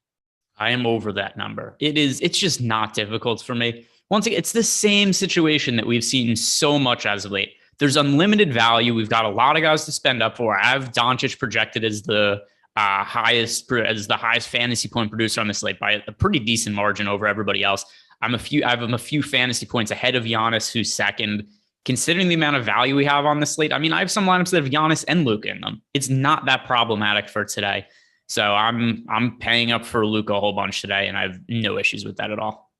All right. Yeah, I have no problem with that. I think Giannis is a little bit easier to get to because of positionality. $12K, a little bit cheaper. Not that price really matters considering all of these Washington guys. We have a super chat. We'll get to the forward spot a little bit later, but I'll ask it now. CS $1.99, DK, Randall or Kuzma for you? Ooh, let's see. I'm pretty sure that is Kuzma for me, but let me check to be totally sure. And let's see, what is the salary difference between them also? Well, I mean, there's going to be a drastic difference. So I have Randall projected for about half a fantasy point more, but there's also a massive gap in their price. $1,700 if you're counting at home. So relative to points per dollar, the answer is Kuzma for sure for me. Like Randall's not really someone I'm getting to on the slate, but if it's just a thing where you're looking, hey, I have the money to pay up for Randall or Kuzma, like I project Randall slightly higher, but once again, points per dollar, Kuzma all day. I legit project Kuzma for more. $1,700, put it to use in the rest of your lineup. I have Kuzma in for 42 fantasy points, Randall for 41. Pretty close difference here. It looks like Awesemo, we've got Kuzma's a little bit more here too as well, 0.8. So exact same number difference. 36 minutes for both of them. Can Randall get there? Absolutely. I think in tournaments, I'm okay getting exposure there. Dude might have to play some 5. That's definitely very live to happen here tonight. So I'm like Randall for tournaments, but $1,700 difference. Get that money to use elsewhere. Let's keep talking guard here. We've got Devin Booker, who's one of my favorite guys to be getting to here on this slate. I don't know why he's 8,900, but he is. He's 25% owned against Milwaukee. That should be a very, very fun game. Obviously, from a fantasy perspective, 233.5 total is just fantastic.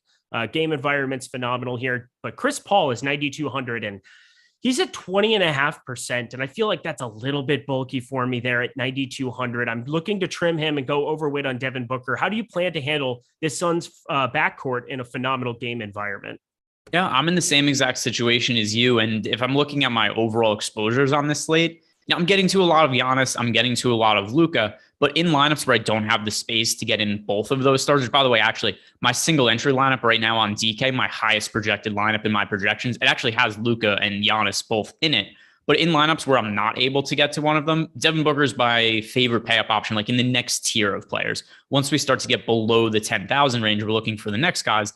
That's where Booker really stands out to me. And also, I agree with you. Considering there's really heavy ownership on Chris Paul, not that Booker isn't popular, but I do much prefer Booker, who's also been playing really well as of late. Something else to consider in this spot when it comes to, actually, I'll add something else. For FanDuel purposes, I prefer Kyrie Irving to Devin Booker, but yes. DK, I prefer Devin Booker to Kyrie Irving. So I'm going to make that a point to hammer home also, because there's a really big price gap. We've got Kyrie 94 on FanDuel, but he's 10.5 on DK. But also, Booker's been playing really well. And we see a lot of times in these premier regular season matchups, teams are more willing to extend their starters for some of these big games. And it doesn't get too much bigger than Suns Bucks. It's two of the teams that are most likely to meet each other in the NBA finals this year. So I think we could see Booker play, high 30s minutes or maybe even 40 minutes in this matchup. I'm right there with you. I think, $300 less. Again, I'm not that worried about price, but I just think Devin Booker's ceiling too. He just can get ridiculous at this point. We're talking 65, 70, and Chris Paul's been phenomenal. We've seen low 60s out of him routinely throughout the end of January, beginning of February. But if you're telling me that you're going to be about the same rostership and Devin Booker's even a little bit cheaper, I find it hard not to prioritize him over Chris Paul just because of that ceiling in this game environment. Plus, Drew Holiday, I don't think about individual defense that much, but hey, Drew Holiday's pretty good at playing defense. And I think on Chris Paul, that could be problematic a little bit for him. Not that Chris Paul hasn't gone completely nuts in difficult matchups in his, zillion-year career. But let's keep going through some of these other spots. Fred VanVleet's out. I don't know if there's really any Banton or any Toronto pieces that I really want to get to outside of the front court, which we'll get to here in a second. Not really a spot that I'm trying to make a thing. Banton, low 20s minutes and like 24 for a projection just isn't going to do it for me on a slate like this where we have Washington. Is there anything you're mining out from Toronto's backcourt? Well, I mean, technically not a backcourt player, but for reasons unknown, OG Anunoby has shooting guard eligibility on DK. And he's somebody who's making some of my lineups. Once again, the team, Nick Nurse, runs such a tight rotation. The starters play such massive minutes. And now we've started to see OG Anunoby's price has gone down a little bit. He was 7,500 a week ago. Now he's down to 7,200 over on DK.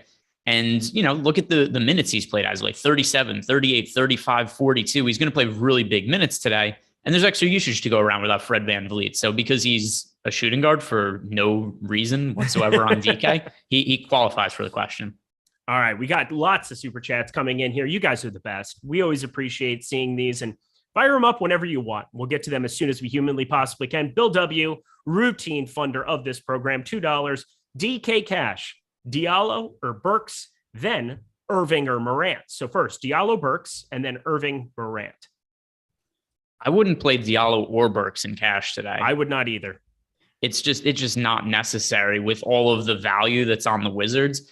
Like if it has to be one, it's Diallo over, or actually it's so close between the two of them. I haven't projected similarly, but neither player is one or guys that are actual priorities for me. Just go stars and scrubs, play a bunch of the Wizards guys, save yourself some money. Cause like, I don't have a significant projection difference between guys like Neto and Denny versus Burks and Diallo, but they're considerably cheaper. So, take the 1,000+ salary savings and pay up elsewhere. And it is Kyrie over Morant for me. Yeah, looking around the industry today, I saw a lot of people projecting Alec Burks for a lot more fantasy points than I did. I think Awesemo has this about perfect. We're looking at just short of 29 minutes here for Alec Burks, 26 fantasy points, 4,800. That's really the problem. He's not sub 4K, which there's a teammate I want to talk about next of his that is. And I think that there's a number of other spots that we can sprinkle our money from the Washington side. And, I hate to keep bringing them up again. I feel like this is a little bit reminiscent of the slate that we had where we were just talking about Indiana value routinely. We were talking about Portland value routinely, but Washington just is going to project out better than everybody else in terms of some of these cheapies. And it's hard when they get so many minutes to say Alec Burks, where Tibbs can change that to be 25 or 34 in this spot here for Alec Burks. And I don't want to be setting myself up to have to be playing a guy who's already pretty popular. He's around 15.5% over on DraftKings right now. Not a guy for cash game considerations whatsoever. But the second one, did you answer that part? We've got Irving or Morant. Yeah. I said Kyrie. Okay, perfect. Let's keep it going. Dalton Henley Jr. on FanDuel, a single entry, Luka or Irving? So that is Luka for me. But once again, the same caveat that we had before, points per dollar, I'd lean towards Kyrie because with all those guys out for the Nets and just the team totally devoid of any players who could pick up usage on offense, it stands to reason Kyrie's going to play a really significant role, and he's only 9,400 on FanDuel, but I have to have Luka project for more fantasy points. So it's the same situation as before. So Kyrie points per dollar, but if it's just which one scores more fantasy points and you have the space to pay up, it's Luka. All right, Jake Lindland, DK single, so single entry here. Booker and Rui or Trent and Porter Jr. I'm excited to talk Washington front court in a second here, but as it stands right now, Booker, Rui, or Trent and Porter Jr. So that is Booker and Rui for me. I think Rui is kind of an interesting tournament option. I don't know what to expect from him from a minute standpoint. They just haven't been there for the Wizards, but he was legitimately solid last year and he played a big role for them. And his minutes haven't been massive as of late, but they're slowly creeping up. Last 2 games, 24 and 27 minutes for Rui. Let me see the most recent run of ownership to see where we're at on him. No, he's picking up some 16% right now on DK. On FanDuel, he is at sub 10%. If you're looking for a slightly lower owned Wizards player to pivot off of some of the popular guys, I think Rui makes sense there. Not my favorite value play from Washington, but I think he does have a lot of merit in tournaments. I'm with you. I think he has merit as well. We've got Nick Royer here. He gave us $5. Oh, there's his question. It's in the chat there. Thoughts on a small forward and utility with 9,400 left on DK. So he's got Neto, Olenek, Bryant already in. Shows today have been just flat out awesome here at Awesemo. We appreciate you. Thanks for tuning in and thanks for the $5 here. But I'm going to ask you $9,400 on a small forward and utility. So I think we need both of those. So that's 4,700 per, right? Is that what we're talking about there? Yes. 94 divided by 2. We're at 47. Hey, look at me. I know math. Yeah. Look at you, quick math. Greg Ehrenberg. All right. So let's see. NBA DFS golf fans. Sorry, I had to. Hi, Jason Roslin. Hope you're watching. Yeah, he's absolutely not watching. 0%. Yeah. Let's see. Who are the other players that were in his? I'm trying to make sure that I don't recommend somebody who's already in his lineup. Oh, here we go. Just trying to recommend players that are actually playing today. I've been so paranoid. Neto, Olenek, Bryant already in. So, all right. So 94. So KCP would be one of those guys for me. Love it. All right. So KCP would bring us from 94 down to so 59. 5,900. And then at 59, who's the player I've projected for the most fantasy points? But this is going to end up working poorly where it's like some guy who leaves him a whole bunch Evan of Fournier. Let's go. All right, 59. That's who would it be at 59 for me? See, here's the issue, because now my next highest projected player in that range is Chris Boucher, who's 4,800. So then let's see it. So let's see. Greg, are we going to be playing? Is this Chris Boucher day on this show? I mean, I'm playing a lot of them, so I have a crazy amount of Chris Boucher. Oh my God. Saddle up, partner. We are in a lot of trouble. This has never gone well. I'm trying to rearrange the players for this question. Well, how about this? Let's put Chris Boucher in at 4,800, and then who else do we have left at 4,600 and below? That's probably a better way of looking at it. Well, Chris Boucher doesn't have small forward eligibility. Oh, that's true. So but it has a utility, so it'd have to be a small forward. But once again, it's still gross. KCP for me. That's problematic.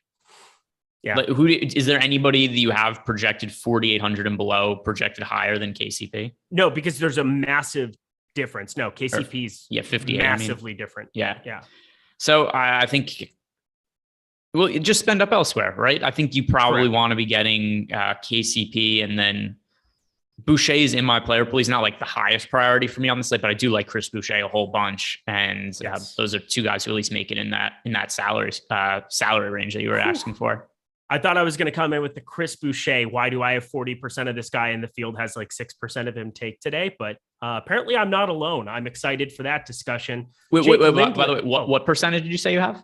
Oh, I have like 40% of him. Oh, I have 45% of Boucher right now. Actually, I just looked at my number. Best friends. Did we just become best friends? You want to go do karate in the garage? Yep. Oh my God. Maybe we are those freaking stupid sitcom guys. Whatever. We've got lots of super chats, and I want to get to the forward position. I want to get to all the other reads. We have so much stuff going on. 28 minutes. Jake Lindland. So we're going to fly through these. No love for Kevin Porter. 34 to 36 minutes. Sands blowout. He's okay. He's just not my favorite play when you have so many guys cheaper and so many guys more expensive that just are going to grade out better for me. Stars and scrub slate. And when that happens, there's some guys in the mid-range I get to, OG Anunoby is somebody I have exposure to. Kyle Kuzma I have exposure to. But for the most part, I'm looking at players who are priced around the min and then paying up for Luka, Giannis, Booker, those types of guys. And some of these players like Kevin Porter Jr., it's not to say he isn't okay on a points per dollar basis, but it just isn't really the type of player that fits into my lineups on these types of slates. And by the way, these types of slates we end up getting now, 75% of the time. Oh my God. Yeah.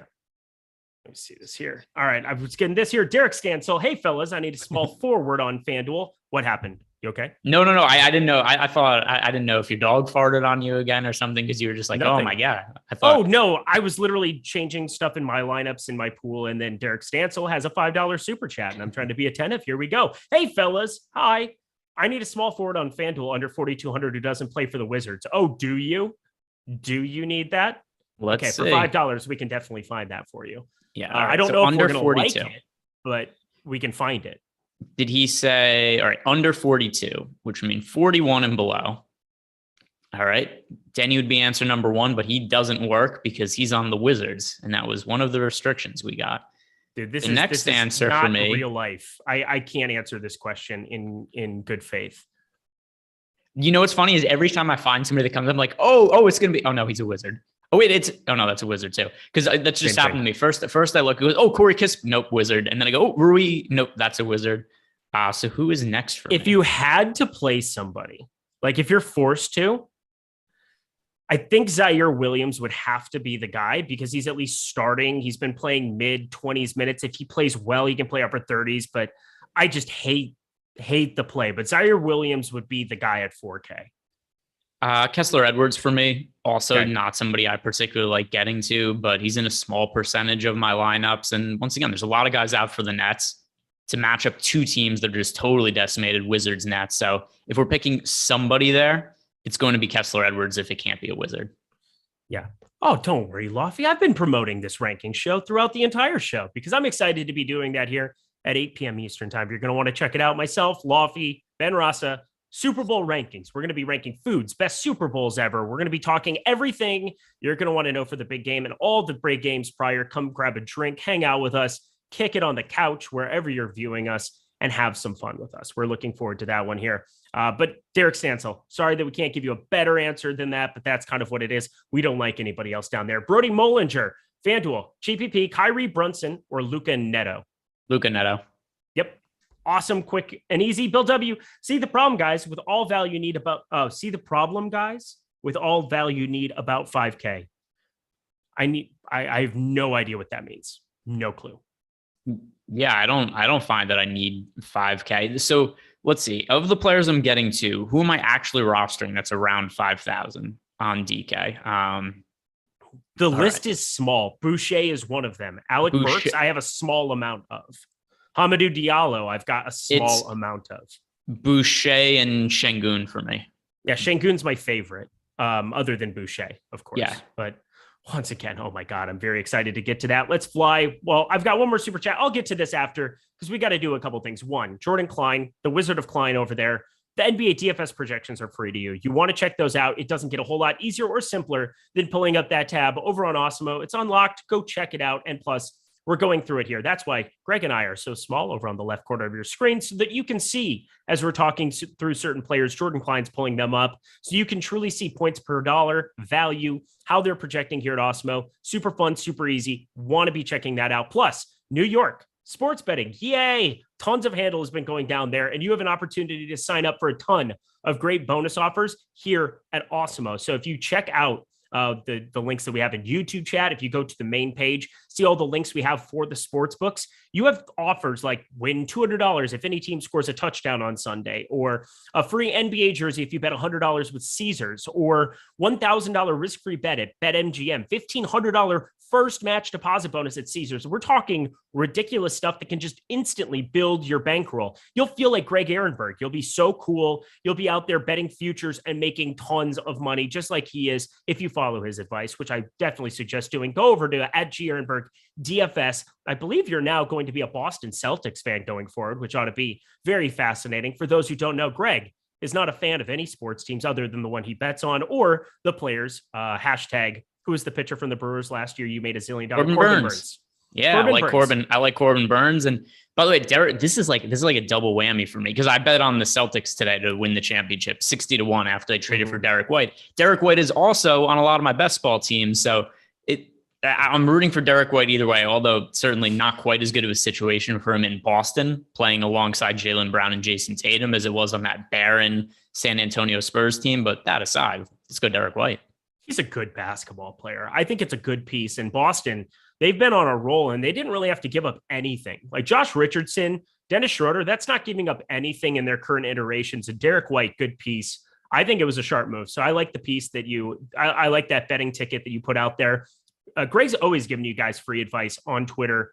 I'm telling you, I haven't met many people in this space that are sharper at getting in instantly. He's taught me how to bet fast. Take advantage of numbers as soon as possible. That's been a theme of the last year and a half of our friendship, and I'm going to continue doing it at Ehrenberg DFS. That'll help you do it as well. That is the ad read we have for that. And of course, we're going to be talking Yahoo Fantasy in 21 minutes here. We're not going anywhere. Another half hour talking our friends at Yahoo, talking about the NBA slate there, some of their Super Bowl offerings too. You're going to want to check that out. So let's keep it going here. One more super chat. The Heartstopper. I got $12,000 left. Need a small forward and utility. Got Boucher, KCP. I don't care about who it has. We have $12,000 that we need to use in a small forward and utility. Greg, let's use those funds willingly here. Obviously, Kyle Kuzma would be a guy that he does not have in that lineup yet. That seems like a glaring guy to start with at 7,400 for me. Why is he playing Melton today? I don't know, but I'm going to answer the question. All right. I almost feel like because these are really difficult to just do in my head, where it's like, here's my lineup, fill out the rest of the salary and try to do it. It takes more time. I'm almost inclined to go into Fantasy Cruncher and just lock in all of the players he said and just see which players come up as the optimal players to fill it out. I'll let you do it. I'll let you do it. And as you do that, I'll set up the forward position because again, we got to get flying. 20 minutes to go. Start getting some dummy lineups in, everybody. Just have them in because you don't want to be Eric Lindquist locking in 100% Joel Embiid unless you're the luckiest person in the world, which I might be. Look at my life. I'm okay with it. Things are pretty good. Could be better. Could be worse. I'm pretty happy with it. Let's go to the forward position, everybody. All right, this is going to take way too long to do. So let's see. All right. I was like, what are you doing? I'm trying to stall for time. Yeah, I'm trying. I'm like, this is too long. I'm trying to scroll through and then it's like, oh, great. I spelled Boucher wrong and I couldn't find him. All right. So 12,000 left. It's got Boucher, KCP. All right. Small forwards that I like a lot. So Kuzma would make sense. And then if you get Kuzma Boucher works, correct? Let's see. What are the salaries on them? Kuzma Boucher. Yeah. 4,800 and 7,300 or 7,400. Leaving money on the table, but I would change Melton. That wouldn't work. Oh, it's 200 over. 12 too. It's 200 over. I just put it in. All right. So, I'm literally putting so much time and effort. You are getting your money's worth on this one. I'm trying to build. I know these questions are like, I'm really trying to give a good answer. These are really difficult ones to do in my head and try to figure out, okay, which salaries work to fit into his lineup. And then my initial reaction was 12,000 left. I go, 12,000. That's easy. Just because I think about the lineups I built today. I go, all right, 12,000. That is Kispert and Devin Booker. But then I realized he already has Devin Booker in his lineup, so it doesn't work. And then the other thing that's also confusing is he wrote Booker twice. Oh. But Booker's that cool that he needed to be listed twice. Because he wrote Boucher, KCP, Giannis, Booker, James Johnson, Melton, and Booker. Let's do this quick. Let's fly here. We got to get to the forward spot, my friend. Let's get it going here. We've got Kentavious Caldwell-Pope, Kyle Kuzma, Deni Avdija. It's hard to really say that Kyle Kuzma. I don't think there's not a single thing we can say bad about Kyle Kuzma, which is weird to say here. Do you have any interest in being underweight to 7,400 on DK? Because that would feel asinine today. I'm around the field on Kyle Kuzma. Okay, I have 55%. So I wanted to just. It's like I project him really well, but at the same time too, it's hard to come out with a build where I have like 70% Kyle Kuzma or something well overweight to the field. So he's in about half my lineups. I'm pretty close to the field there. All right. I wanted to do the Kyle Kuzma one quick because I think this is more interesting and going to matter for a lot more people. Corey Kispert, Deni Avdija, Kentavious Caldwell-Pope, rank them on DraftKings. KCP. So the names you gave me were KCP, Deni Avdija, and Corey Kispert, all the major players. Oh, if you want to put Rui in there too, he's 3,400. But Rui is the guy I have the least interest in. All right. So of the KCP is 1, Denny 2, Kuzma 3, Kispert 4, then Rui 5. And then Rui 5. Okay. Yeah. Contavious Caldwell-Pope. Just give me the quick summary there because I want to get to some lower owned plays for the people keeping track at home. By the way, because I'm OCD, I'm still trying to do that in my head as we're talking the math for that other question. And I can't figure out a combination that works comfortably. Yeah. All right. Whatever. But anyway, so for the now I lost my train of thought. What was the other? Don't worry about it. I just wanted to ask about KCP. KCP. There was what the discernible difference for you between these guys are. It's simple. KCP, there isn't that much of a difference. I just kind of went by what the ownership I have right now. It just KCP is really cheap. He's going to play big minutes. He's not a good points per minute fantasy producer, but so what? If he plays 36 minutes today as a 0.8 fantasy point per minute guy, we're still looking at a crap ton of fantasy points relative to his price. So simple as that. All right. I am going to be going a little bit different from you. I think Corey Kispert is going to be the guy that I'm going to get the most of at 40. I'm going to just be he's 3K flat. Like he's 3K flat. I think there's a completely new situation. He's been around a 0.65 fantasy point per minute player. Completely garbage this entire season relative to his draft stock. But like with all of these guys shipped out of here, I think Corey Kispert has an opportunity to play a little bit more than we might be even projecting him for. And we already have him at 32 and a half minutes. I just feel like relative to KCP, who's at the exact same situation, he's $500 less and he's playing the exact same minutes. KCP isn't some great fantasy producer, 0.73 fantasy points per minute on the entire season as well. I think just for like literally half the ownership, I'm just going to flip-flop the two and hope that KCP doesn't completely burn me, even though I think he's going to project out well. I'm just going to be jamming a ton of Kyle Kuzma and Corey Kispert into lineups. Yep. I'm not really jamming Kispert, but he's in a chunk of lineups for me. In my lineups that have Luka and Giannis, I would assume Kispert's in the majority of them. Frank Sophia, forward on Yahoo, Bay, Bridges, or Barnes. So forward on Yahoo, obviously, do any of those guys lock in the early game? Because maybe I can I can tag that. I was trying to think of what the term is for it. I can bookmark. There we go. That's what I was going for. I can bookmark that super chat and we can bring it up later. Actually, no, Detroit locks with Memphis early. So we got to answer it now. Bay, Bridges, or Barnes, Greg? Let's see. For Yahoo, Bay, Bridges, or Barnes, Bridges. Wait, which Bay Bridges? Is $25. Oh, never mind. There's only one Bridges on the slate. So, Bay is 25. We've got, but we only care about the projection, right? Correct. $23 Mikal Bridges and Barnes. I think Barnes is my favorite, period. $25. Yeah, I'm going to go with Barnes. Well, I don't really love any of those guys. Actually, you know what? It's looking at my project. It's Bay for me with Cunningham out. Yeah. Okay, that's fair. They're pretty close for me, but I project Barnes a little bit better. Jeff Williams, $5. Playing a single bullet in the $600 contest today. Yay, congrats. Good luck. Giannis and OG or Luka and Trent? Thanks, guys. Giannis and OG for me. Same here. 8 game. Who should I lock into 100% for Yahoo, Eric? I'm not going to do the Fox stupid thing that I did yesterday and have Greg toast me for an hour and a half. Yeah, because it wasn't a Fox. I don't know.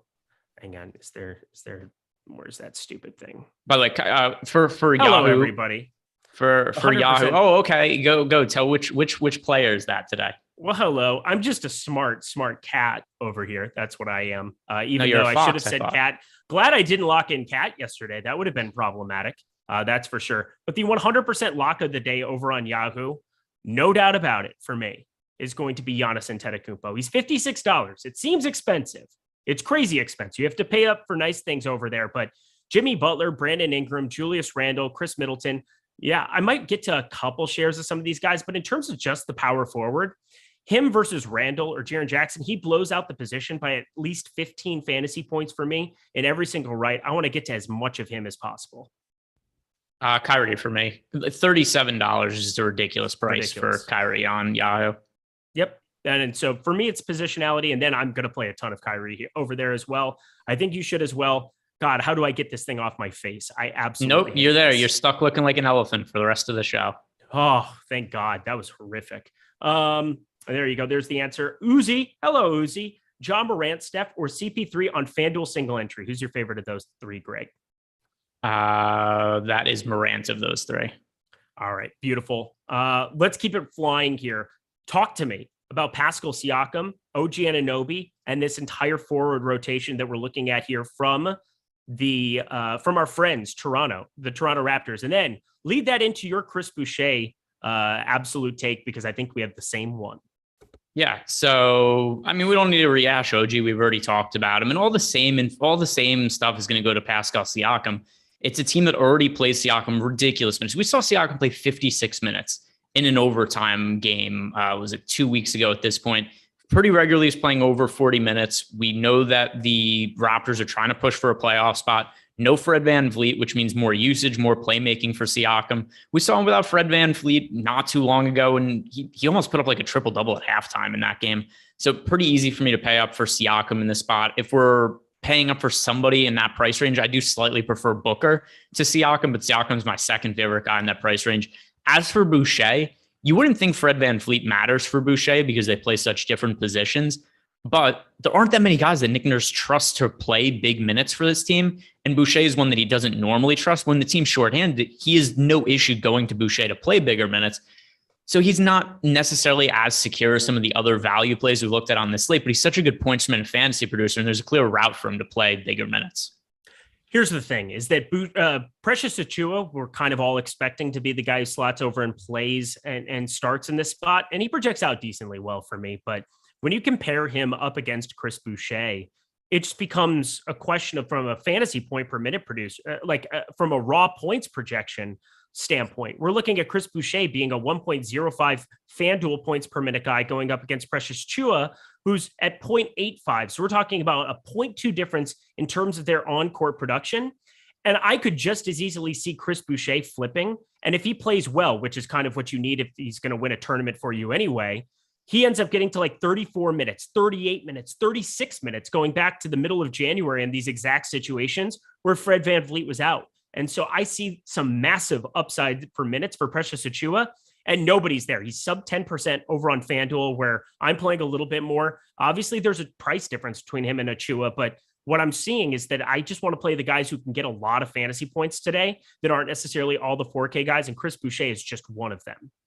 Yep. And actually, it's been a minute since we've done this, but I feel confident, especially considering I just refreshed the ownership projection. And Chris Boucher is projected right now for less than 10% ownership. You know what that means, Eric? Chris Boucher is the GPP play of the day. Nobody's on him. I don't really understand why. You guys are going to have to deal with it, because I love Chris Boucher today. We said before, I have him in nearly half my lineups. I have him in, in my final run. I even after updating with some of the other news, I have 45% Chris Boucher today. Considering what his ownership is right now, he's the player I'm most overweight to the field on. There's a little bit of risk there, but so what? For tournaments, we're looking for pivots off of some of these Washington guys, because I don't want 100% of all of them. Right now, I think Chris Boucher is the top looking pivot play off those guys. Love them in tournaments. Deal with it, guys. No, I'm not going to break out the precious bit. I would never pull out the precious. There, I did actually do it. I had to. I'm actually going to just give him a little bit of a boost here, because I'm in love with Chris Boucher. Once again, if he doesn't play well, you're not going to win a tournament with him. But because of his current level of rostership, impossible not for me to like him across the board, every single site. I just think there's a massive raw point ceiling there for him. Anybody else that you have a burning desire to talk about here at forward, considering we need to talk center really, really fast too? No, we've already hit on, I have so much exposure to the Washington guys, and then guys like Siakam, Boucher, Kuzma we've talked about. There's nobody else that I'm getting to, like a significant amount of exposure to at forward. Talk about Giannis, because I definitely have a lot of Giannis. He's at forward. Yeah, well, we've already talked about Giannis, so we're good. Yeah, we did. We talked about him relative to Luka, and I think, it's just pretty easy to play a lot of both of them, and I'm surprised that we're not getting more Giannis ownership. It's a massive 230 total. Not that that matters for Giannis, because he's going to get fantasy points in an array of ways, no matter what. It's a stars and scrubs slate where it's just impossible not to like getting to as much of him as possible. So let's do this. We're going to be talking about Yahoo here in a quick second, but I need you guys to know that you get 1 free month of Awesemo Plus Platinum when you sign up with our friends at Yahoo by depositing $10 or more, playing in any paid contest, and then you get that automatically. And it's not just for NBA, but the Super Bowl. We're going to have all the projections and everything you could possibly want, the top showdown plays. Sign up for that. We have top golfers tool for every PGA event you'll get for that entire month. Top fighters tool for MMA. Greg does a great job in those streets as well, along with our friends Jason, along with our guys all over the place doing so much stuff for NHL. You want to be checking out all these products we have for premium offerings, and you can do that for the low price of $10 just by signing up at Yahoo. So stop guessing, start winning, and join Awesemo through this promotion, but do it because of Yahoo. Lowest rate you will find at any contest anywhere in the industry. So DraftKings FanDuel, 16.5%. We're talking about 11, 12% on Yahoo at the most for all of their major tournaments. So many rake-free contests they're doing. We have an Awesemo Slate Starter event that we're starting to do here over on Fridays there. So you're going to want to check out all these great offerings. Thank you so much to Yahoo for their sponsorship of this show and the NBA Slate Starter podcast that I do with Rimpack every single night, Sunday through Thursday night. All right, let's get to center here, my friend. Obviously, Giannis, you can roster at center, so that seems important. But the guy I want to talk about the most, Thomas Bryant, is 3,300, center only over on DraftKings, pulling nearly 40% rostership right now. I don't want anything to do with that. I feel like there's so many ways that he can still get screwed out of minutes. Are you with me or not? I'm not. I love Thomas Bryant today. He's a really good fantasy producer. And now that Montrezl Harrell's out of the mix, don't forget, Daniel Gafford's also out. So I don't see what all these paths are that he gets screwed out of minutes. Who's going to play all these center minutes for them instead of him? Rui Hachimura can come in and play quite a bit there. We've got an opportunity for Denny Avdija against Brooklyn, where there's no real true big. Blake Griffin's a glorified 4. They can play some center. There's no Claxton. Day'Ron Sharp, I suppose, would be the guy that could be a problem there, but he hasn't been playing a ton of minutes. It just feels like a game that could end up going small for me. And if Thomas Bryant, if he's not going to be out on the floor, like if Blake Griffin, not that at this point in time, Blake Griffin is some kind of problem, but like 3,300, I get it. I'm happy to be getting to, I'm not fading him. No chance I'm fading him at this low of a tag, but like Rui Hachimura is a guy that I already said, I'm not even exactly sure what those minutes are going to be either, but just so many ways that this plays out around like 24 for each of them. And I'm kind of happy to go a little bit elsewhere in most of my builds.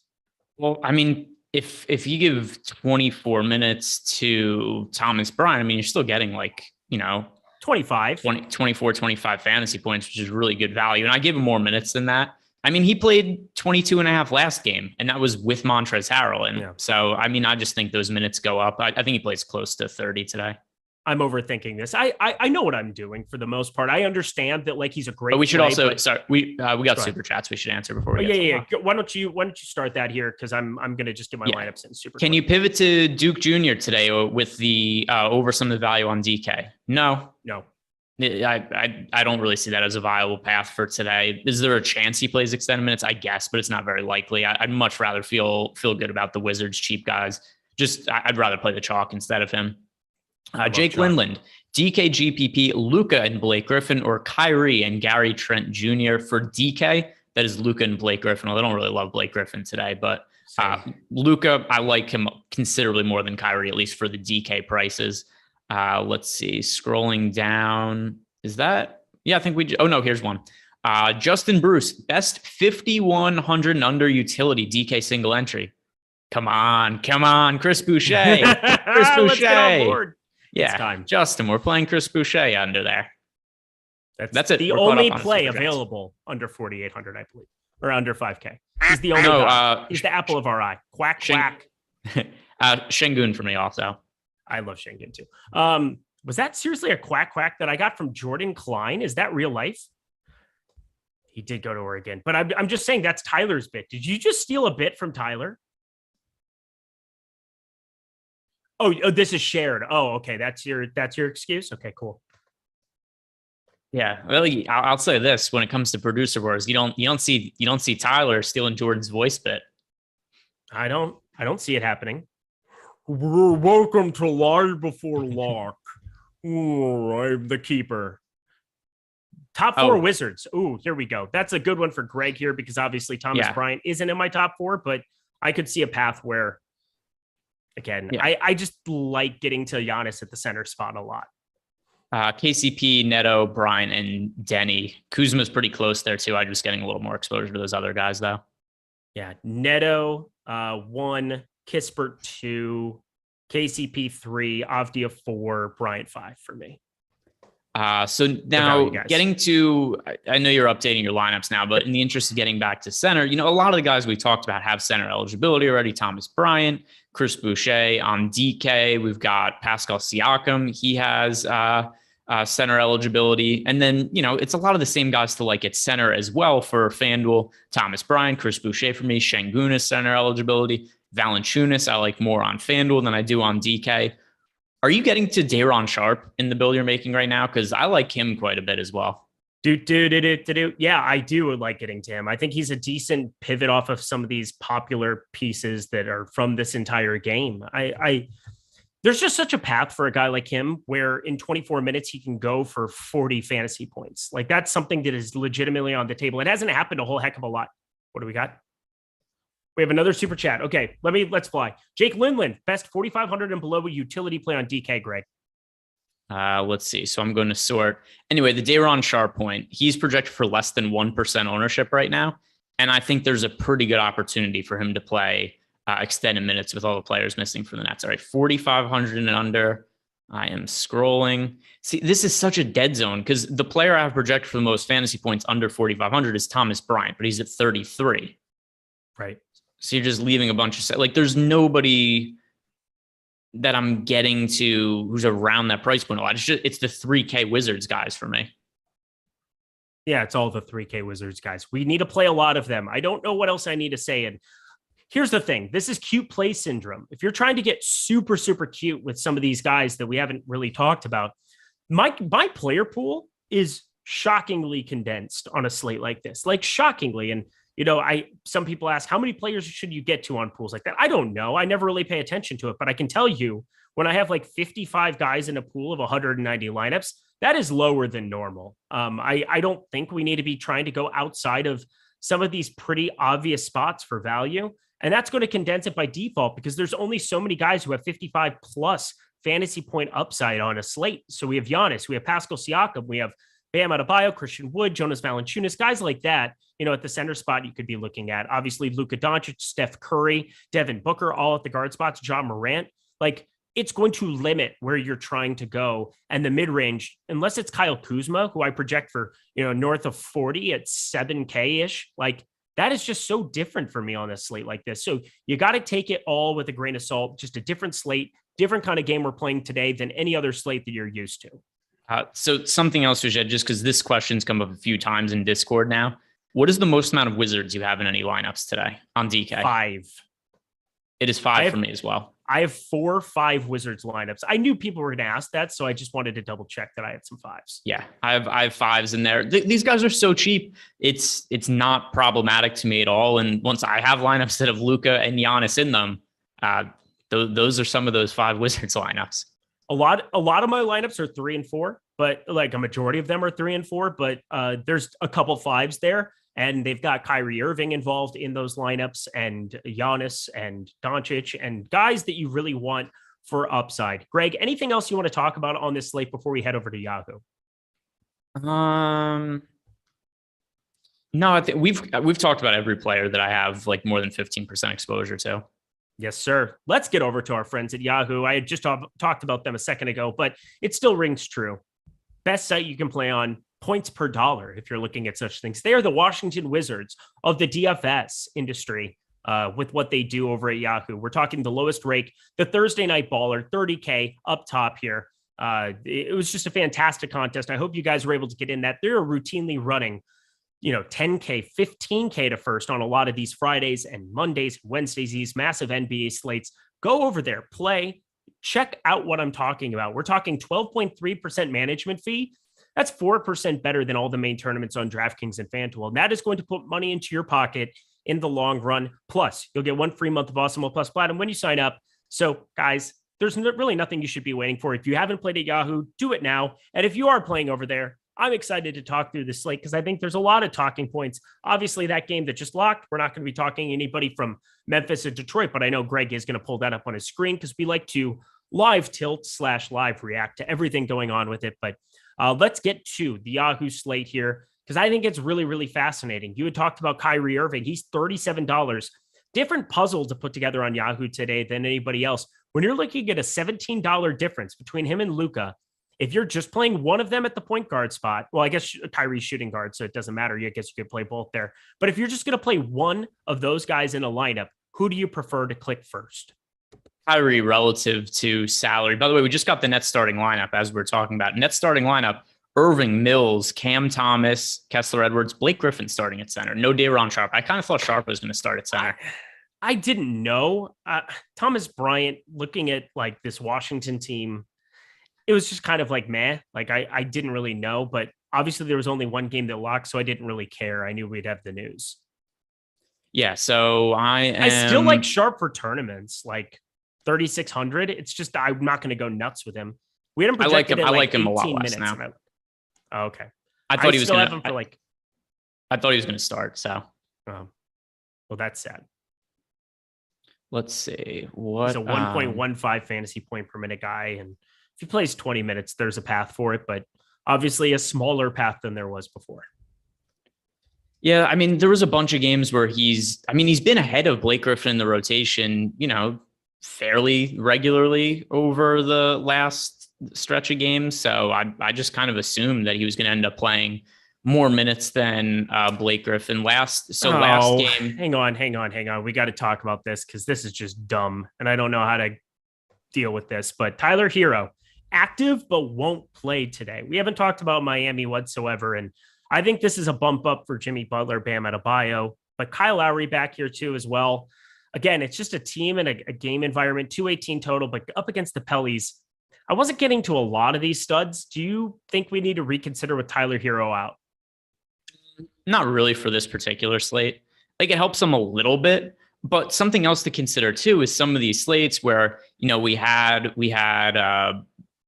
we've pretty consistently had players out for Miami this year, and they're kind of priced accordingly to that. So, I mean, the salaries we have, Butler's 9,300. Like I'd rather play Pascal Siakam or Devin Booker in that same price range. Bam Adebayo, same thing. He's 9K. That's not really something I'm dying to get to. Kyle Lowry on DK is at 6,700. I mean, these are playable price points. Let's see what the FanDuel salaries are. Because once again, the Heat are not a team that I was really considering much. Butler, 9,200 on FanDuel. Once again, playable price point, not a priority. Lowry actually 5,400. That's kind of hard to get away from on FanDuel. Yeah, Lowry, I think is a guy that I'm going to get a bump up on. Going back and forth. Screen sharing on your iPad is really like a difference maker. This makes it easy to kind of go back and forth and get everything done a little bit quicker. Yeah. I really don't know if I'm going to get to more Butler or Bam as a result, mainly because Bam's up to like 9,400 over on FanDuel. He had been playing awesome here of late, no doubt about it. He's 9K on DK. That's still not going to change. I mean, Jimmy Butler would change that a lot, but Tyler Hero isn't going to move the needle very much for me for him. It's going to move it for Kyle Lowry, I think. Yeah, right, Kyle Lowry. And the prices on Butler and Adebayo are already significant enough. Like I can't project these guys for more fantasy points than Siakam or more fantasy points than Devin Booker. So prefer to play those guys. Kyle Lowry, particularly on FanDuel, play him there. Yeah, I think playing Kyle Lowry on 5,400 on FanDuel is just like smash city now. I'm going to be way overweight on that. Play multiple sites, everybody, like Yahoo, another great place that you could be signing up and playing at. I'm looking a little bit further down here. Let's see. Kyle Lowry's $23 on Yahoo. Hard not to be spending up for some of those guards or playing Neto. For me, it's going to be pretty Starsy and Scrubsy, even by Yahoo, where, you get some really expensive studs, even by their terms. With Kyrie at $37, you can still play Giannis at $55 and be pretty well suited, or $56 his tag over there is, and still make a pretty well-balanced lineup there with all this Washington value. Neto down there at $10, because why wouldn't he be the floor? It would make no sense that he wouldn't be on a slate like this. Anybody else that really sticks out to you? Because obviously Washington, we have Neto down there all the way at the bottom. We've got a guy, Bembry's released, but Corey Kispert, I guess, would be $10 at shooting guard. I don't really want to do that with Kyrie. He's going to eat up a lot of my shooting guard spots over there. But any other guard that really sticks out to you for Yahoo today? Yeah, I mean, there's just no need to get to Kispert on Yahoo, especially considering the difference in salary that we have on Yahoo compared to FanDuel or DraftKings. There's always a lot of viable players at the $10 price range. And for instance, Şengün is min price over on Yahoo today. We've got all those other Wizards guys. Denny is min price. KCP is $12. Neto, we mentioned him, he's $10. I just don't find Kispert to be necessary over on Yahoo as much as he is on other sites. So no real need for him there. Let's see. Devin Booker is popping up at a lot of my lineups here. He's at $38. That's also a pretty reasonable salary. He's only $1 more than Kyrie Irving. So he's really strong. And then Gary Trent, who's only $24. Not somebody who's a massively high priority for me on FanDuel or DK today. But without Fred VanVleet at a $24 price tag on Yahoo, that to me makes sense. Melton, 3.6%. I don't care. Melton, why would we want to roster Melton today? I don't know. Take truth over conformity. That's a great name. I suppose I don't know what that means. Let's keep it rolling. Let's talk some forwards here over on Yahoo as well, because once this game starts, we're going to want to talk about a little bit of Memphis and Detroit here. Detroit, are you surprised they didn't move Jeremy Grant or Kelly Olynyk or literally do like anything of purpose today? Not really, because the other thing too is Jeremy Grant had said he only wants to be traded somewhere where he's the number one option. There's not that many places where Jeremy Grant is going to be the go-to guy on offense. So I mean, Jeremy Grant, listen, the dude's living the good life. He got paid a good contract. What does he get? His contract's worth like $76 million or something like that. Yep. The dude just wants to get paid and chuck shots, and he's kind of in the perfect spot for him. There's no pressure to win games. He goes out, he plays basketball, he gets to play with a high usage rate. He just wouldn't get to do that elsewhere. So, I mean, if you look at, I can't remember, was it Shams, I think it was, who tweeted it, who he said that Jeremy Grant and the Detroit Pistons ultimately decided they're comfortable with each other and they want to keep this situation. That's where it's at. He didn't want to go anywhere where it wasn't going to be a top scoring option. There's like 3 teams in the league where he's going to be a go-to scoring option. He's on one of those places. So yeah, good for him. He's happy he's shooting his shots. The 12-42 Detroit Pistons. Way to go, pal. Way to go. You're not that guy, pal. You're not that guy. No, he is though. He gets to play on it. He gets to play.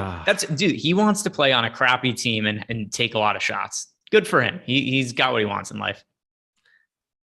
I want more for you, Jeremy Grant. I want more for you. I want you to want more for yourself.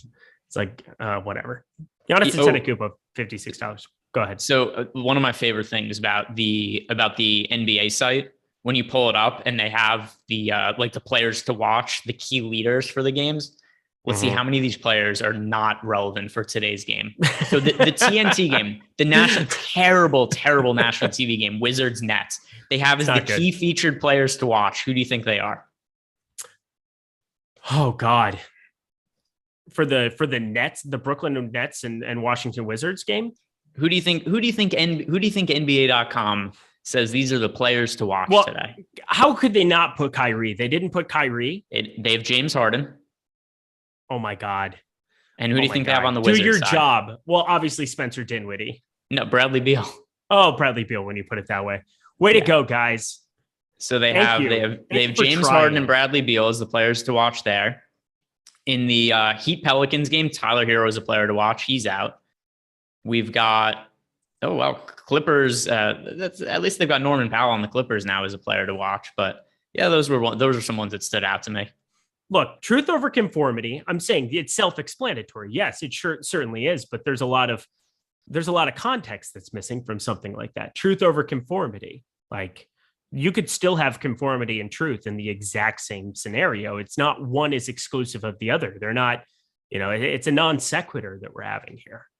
Yeah. Like, James Harden is no longer on the Nets, right? Oh, here we go. Starting lineup. I apologize. Neto, Caldwell Pope, Kispert, Kuzma, and Bryant. There you go. Your starting lineup. What do you think about that? Pretty much exactly what we were expecting.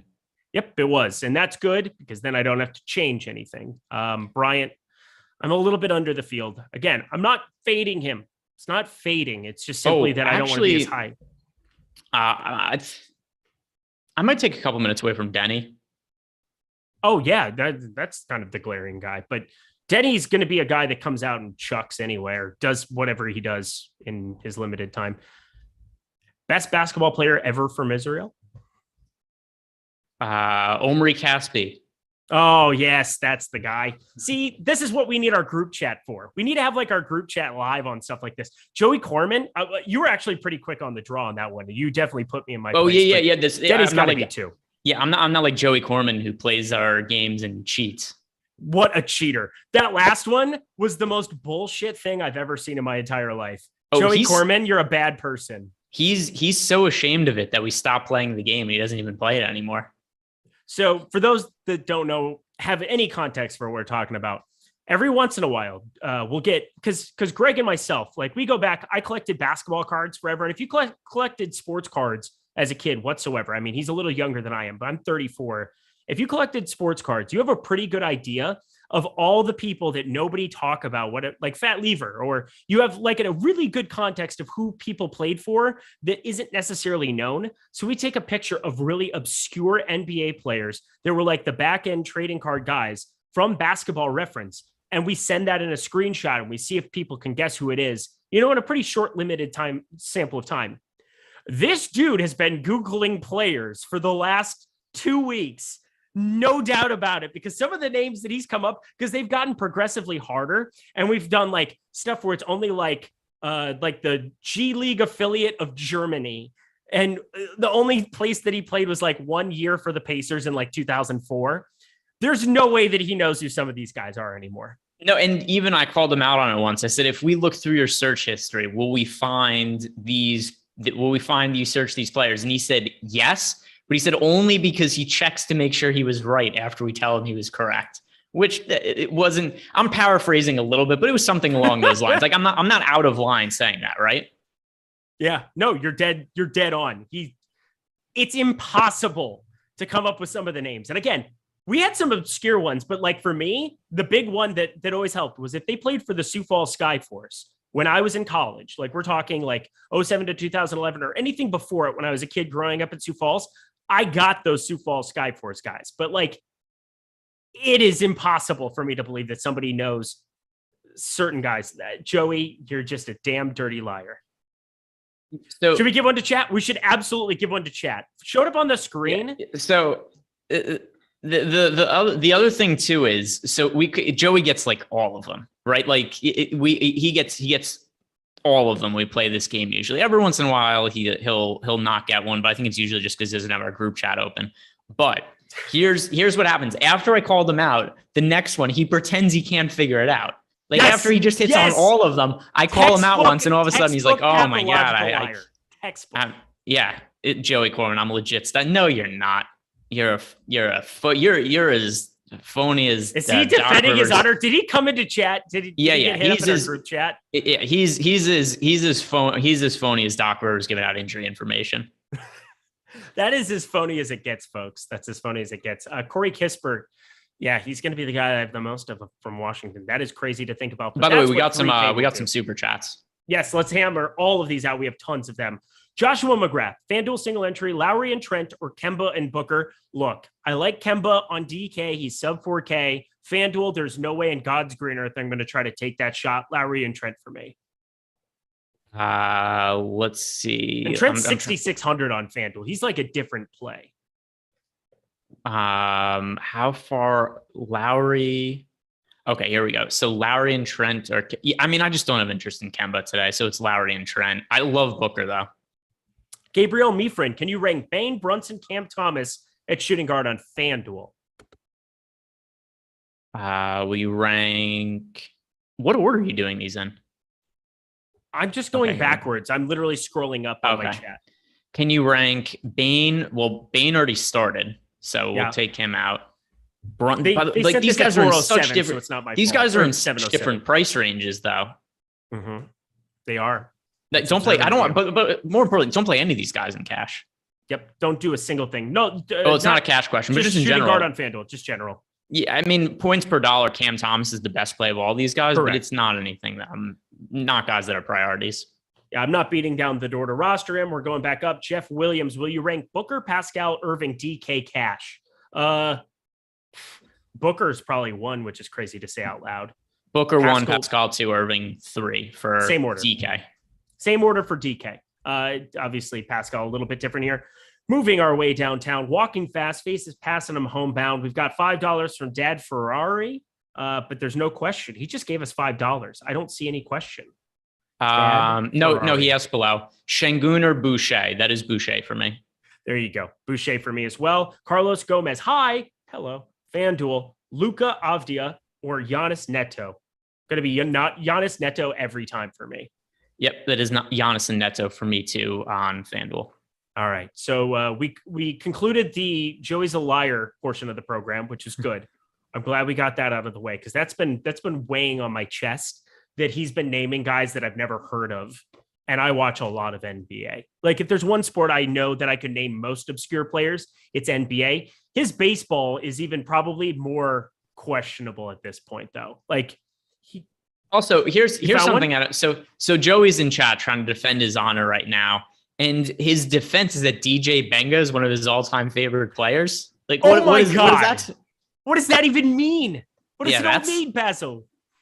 That means nothing to me. That means nothing to me. Is there actually that's such an obscure like deception that it makes me even more confident that he's lying. Because who goes, I'm telling the truth because DJ Benga is my favorite NBA player. Joey, we're so on to you, dude. There's no escaping this. It's just they just have nothing to do with each other. All right. Jordan, hang on. Wave, everybody. Jordan Klein, producer cam. My favorite thing that exists that we have now that I can just make him come on screen and say hi. Oh, you put it up on the screen. All right. So here's what we do. This is something that we do for fun. This is something we've done for months. I was on my honeymoon playing this game. Sorry, honey. But here we go. Minnesota Timberwolves, 06 to 2009. You look at this player portfolio and you decide who is this player. That's all you have to do is come up with who this player is. So while people are guessing, it's up on the screen, right? Yes, it's up on the screen. Okay. So while people are trying to figure it out, Rob Sorensen, guys, don't be like Joey Corman and cheat either. Try to dig into your memory brain and try to get it. Yes, Rob Sorensen left us a super chat. Siakam and Kyrie or Luka and Kuzma? That is Luka and Kuzma for me. Oh my God. Did Rinpack come in and get it first? Rinpack, why would you do this to the people? Also, this is one we did. But this is also one that we did in our group chat a couple weeks ago. I know, but I'm just saying, why would he come in and do it? Rinpack, dude, seriously? Yeah, Joey Corman's in chat trying to send people to his Instagram for what he's getting. Send everybody to my OnlyFans. How about that? Yeah, then we'll see. Yeah. Oh, yeah. There's no way I'm lying at the Guess a Player game. I have an OnlyFans account. Like that. Just none of them have anything to do with each other. Right? Oh, you think I would lie about players? Well, come see me naked. Then we'll see what's up. Joey Corman, sorry, just is what it is. This is worse than Eric Lindquist winning the free roll. Yeah, that's horrible that Rinpack would come in and like body slam this. Like, why would you do that to the people? This is supposed to be a fun educational game. Shout out Randy Foy and Corey Brewer. Dude, Corey Brewer, the headband game strong. Those are fun times. Also, former Minnesota Timberwolf. Loved him there. We got another super chat from Dad Ferrari, by the way. 5,100 left for the guard position on DK. 51. Oh, I hate this price range. We keep getting these 5,100 questions. Here's the issue once again. The player I have projected for the most fantasy points, sub 5,100 at guard is Neto. Yep. And he's $2,000 under that salary range. It's just impossible not to be playing him. It's impossible not to be playing pretty much all of these guys that are sub 4K on DK that are super cheap over on FanDuel as well. Just has to be what it is. 8 game. Does Aton have an OnlyFans? Oh, we only wish, obviously. We wish. I would subscribe. Dad Ferrari, $5,100 left for guard position. We were just talking about that, weren't we? Yeah, you just talked about that. Cool. Back to Yahoo, because this is the Yahoo portion of the program. Forward, Giannis, I talked about how much I like him, just because if you click on power forward, yeah, you have a $33 Julius Randle, but he's still distant second from Giannis for me, especially in their game environments. We have a $30 Kyle Kuzma that's locking here in, 7 minutes. Might want to get to some of that if you're playing a lot of lineups here. But our boy Chris Boucher is $16. Oh, man, do I really like that number. Plus, one guy that we haven't talked about at all this entire slate. Who do you think the fifth starter for Golden State is going to be today? Fifth starter. Let's see. So no Otto Porter starting today. So who do you think starts? Leads to me to a guy that I have a lot of in tournaments and we haven't talked about him yet. I think Moody starts. So Moody has been starting, but he's been like out of the rotation randomly. Plus Kuminga's played well, like relatively well the last 4 games. I get a weird feeling we could, and I'm just saying could, get Kuminga starting. I gave him a little bit of a manual boost because obviously he's not going to project out well. He's 4,300 over on DK. Over on Yahoo, you're looking at like a $15 price tag for him as well. He's not projecting well, but I have a sneaking suspicion. Oh, he's $12 on Yahoo. That's way better. I have a sneaking suspicion he could randomly start in this spot. Here's the issue, even if he does start. Do you remember how many minutes he played in his last start? Like 17, I believe. 15. 15, okay. So I don't even know what start means he plays big minutes. I know he's been playing more than that as of late, but it's hard for me to project for much more than like 24 minutes.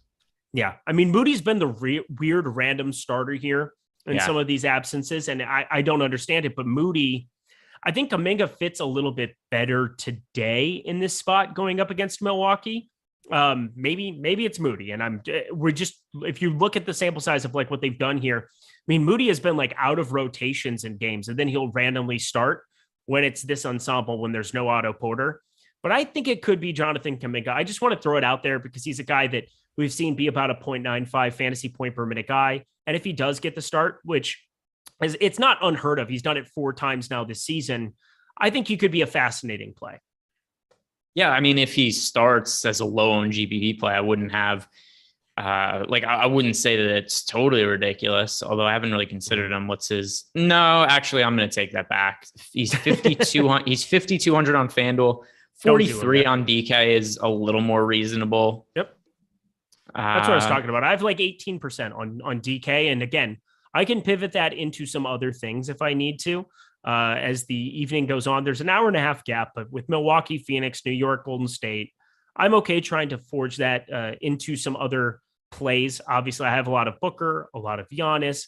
I've got some smatterings of New York guys. So I think that there's going to be an ability for me to pivot off of it pretty easily if he's not starting. By the way, we got some more super chats that have built up. Let's do it. Smokey Bear, Bryant or Hachimura DK GPP? That's Bryant for me. Bill W, $2. Eric, did Randy Foye wear a wig also? I hate you. Ryan Nelson, $02, $1.99. Wait, you didn't answer his question. You're a dick. Ryan Nelson, no, Randy, do you remember what Randy Foye's hair looked like? No, I don't. Randy Foye. So he's like, we're rocking the nice clean cut wig. That's what it is. I like the idea of Randy Foye, who always had, he kind of had a shaved head for most of his, I like the idea of a shaved head wig. Head wig. That makes me think of Harry Potter. Oh, yeah. Jordan You're Klein was there for that one. He was there. See, Jordan Klein and I will always have Harry Potter. We need to go to Harry Potter land together, Jordan Klein. Yeah, we're Universal. I literally live like a block away. It's like right there. All right. Yeah, you can't go with Tyler, though. He's not allowed within 50 yards of it or whatever. He can enjoy it from the parking lot as I walk in. That'll be just fine by me. Steven Adams, 21.2 fantasy points. Steven Adams, 8, 6, and 4 in the early going of this game against Detroit. It's almost like they have a terrible front court because they do. Let's talk center here quick. Wait, you missed one of the super chats. Oh, did I miss one more up? Yeah, throw up another one. Rin Pack. Oh, I bet you would like that, Rin Pack. What did I miss? I don't see another one that I missed. Ryan Nelson 02. Duke bounce back tonight. Also, Rin Pack doesn't care. I'm not betting it. College basketball, when I have NBA, and again, I got to go do this thing with FanDuel today where I got to go check out and meet a lot of the famous Rams with a buddy of mine who's a diehard Rams fan, which is why thank you so much to them. That was so much fun to go check out in downtown LA, but didn't get to go and do my normal college basketball research. So have no plays tonight, have no rooting interest there whatsoever. Still just basking in the glow of that massive hit betting against my own Iowa State Cyclones and people who still think that Illinois is good in the aftermath of no Ayo Dosunmu there this season. They are terrible. Keep betting against Illinois in Big Ten play. Ryan, center position over on Yahoo.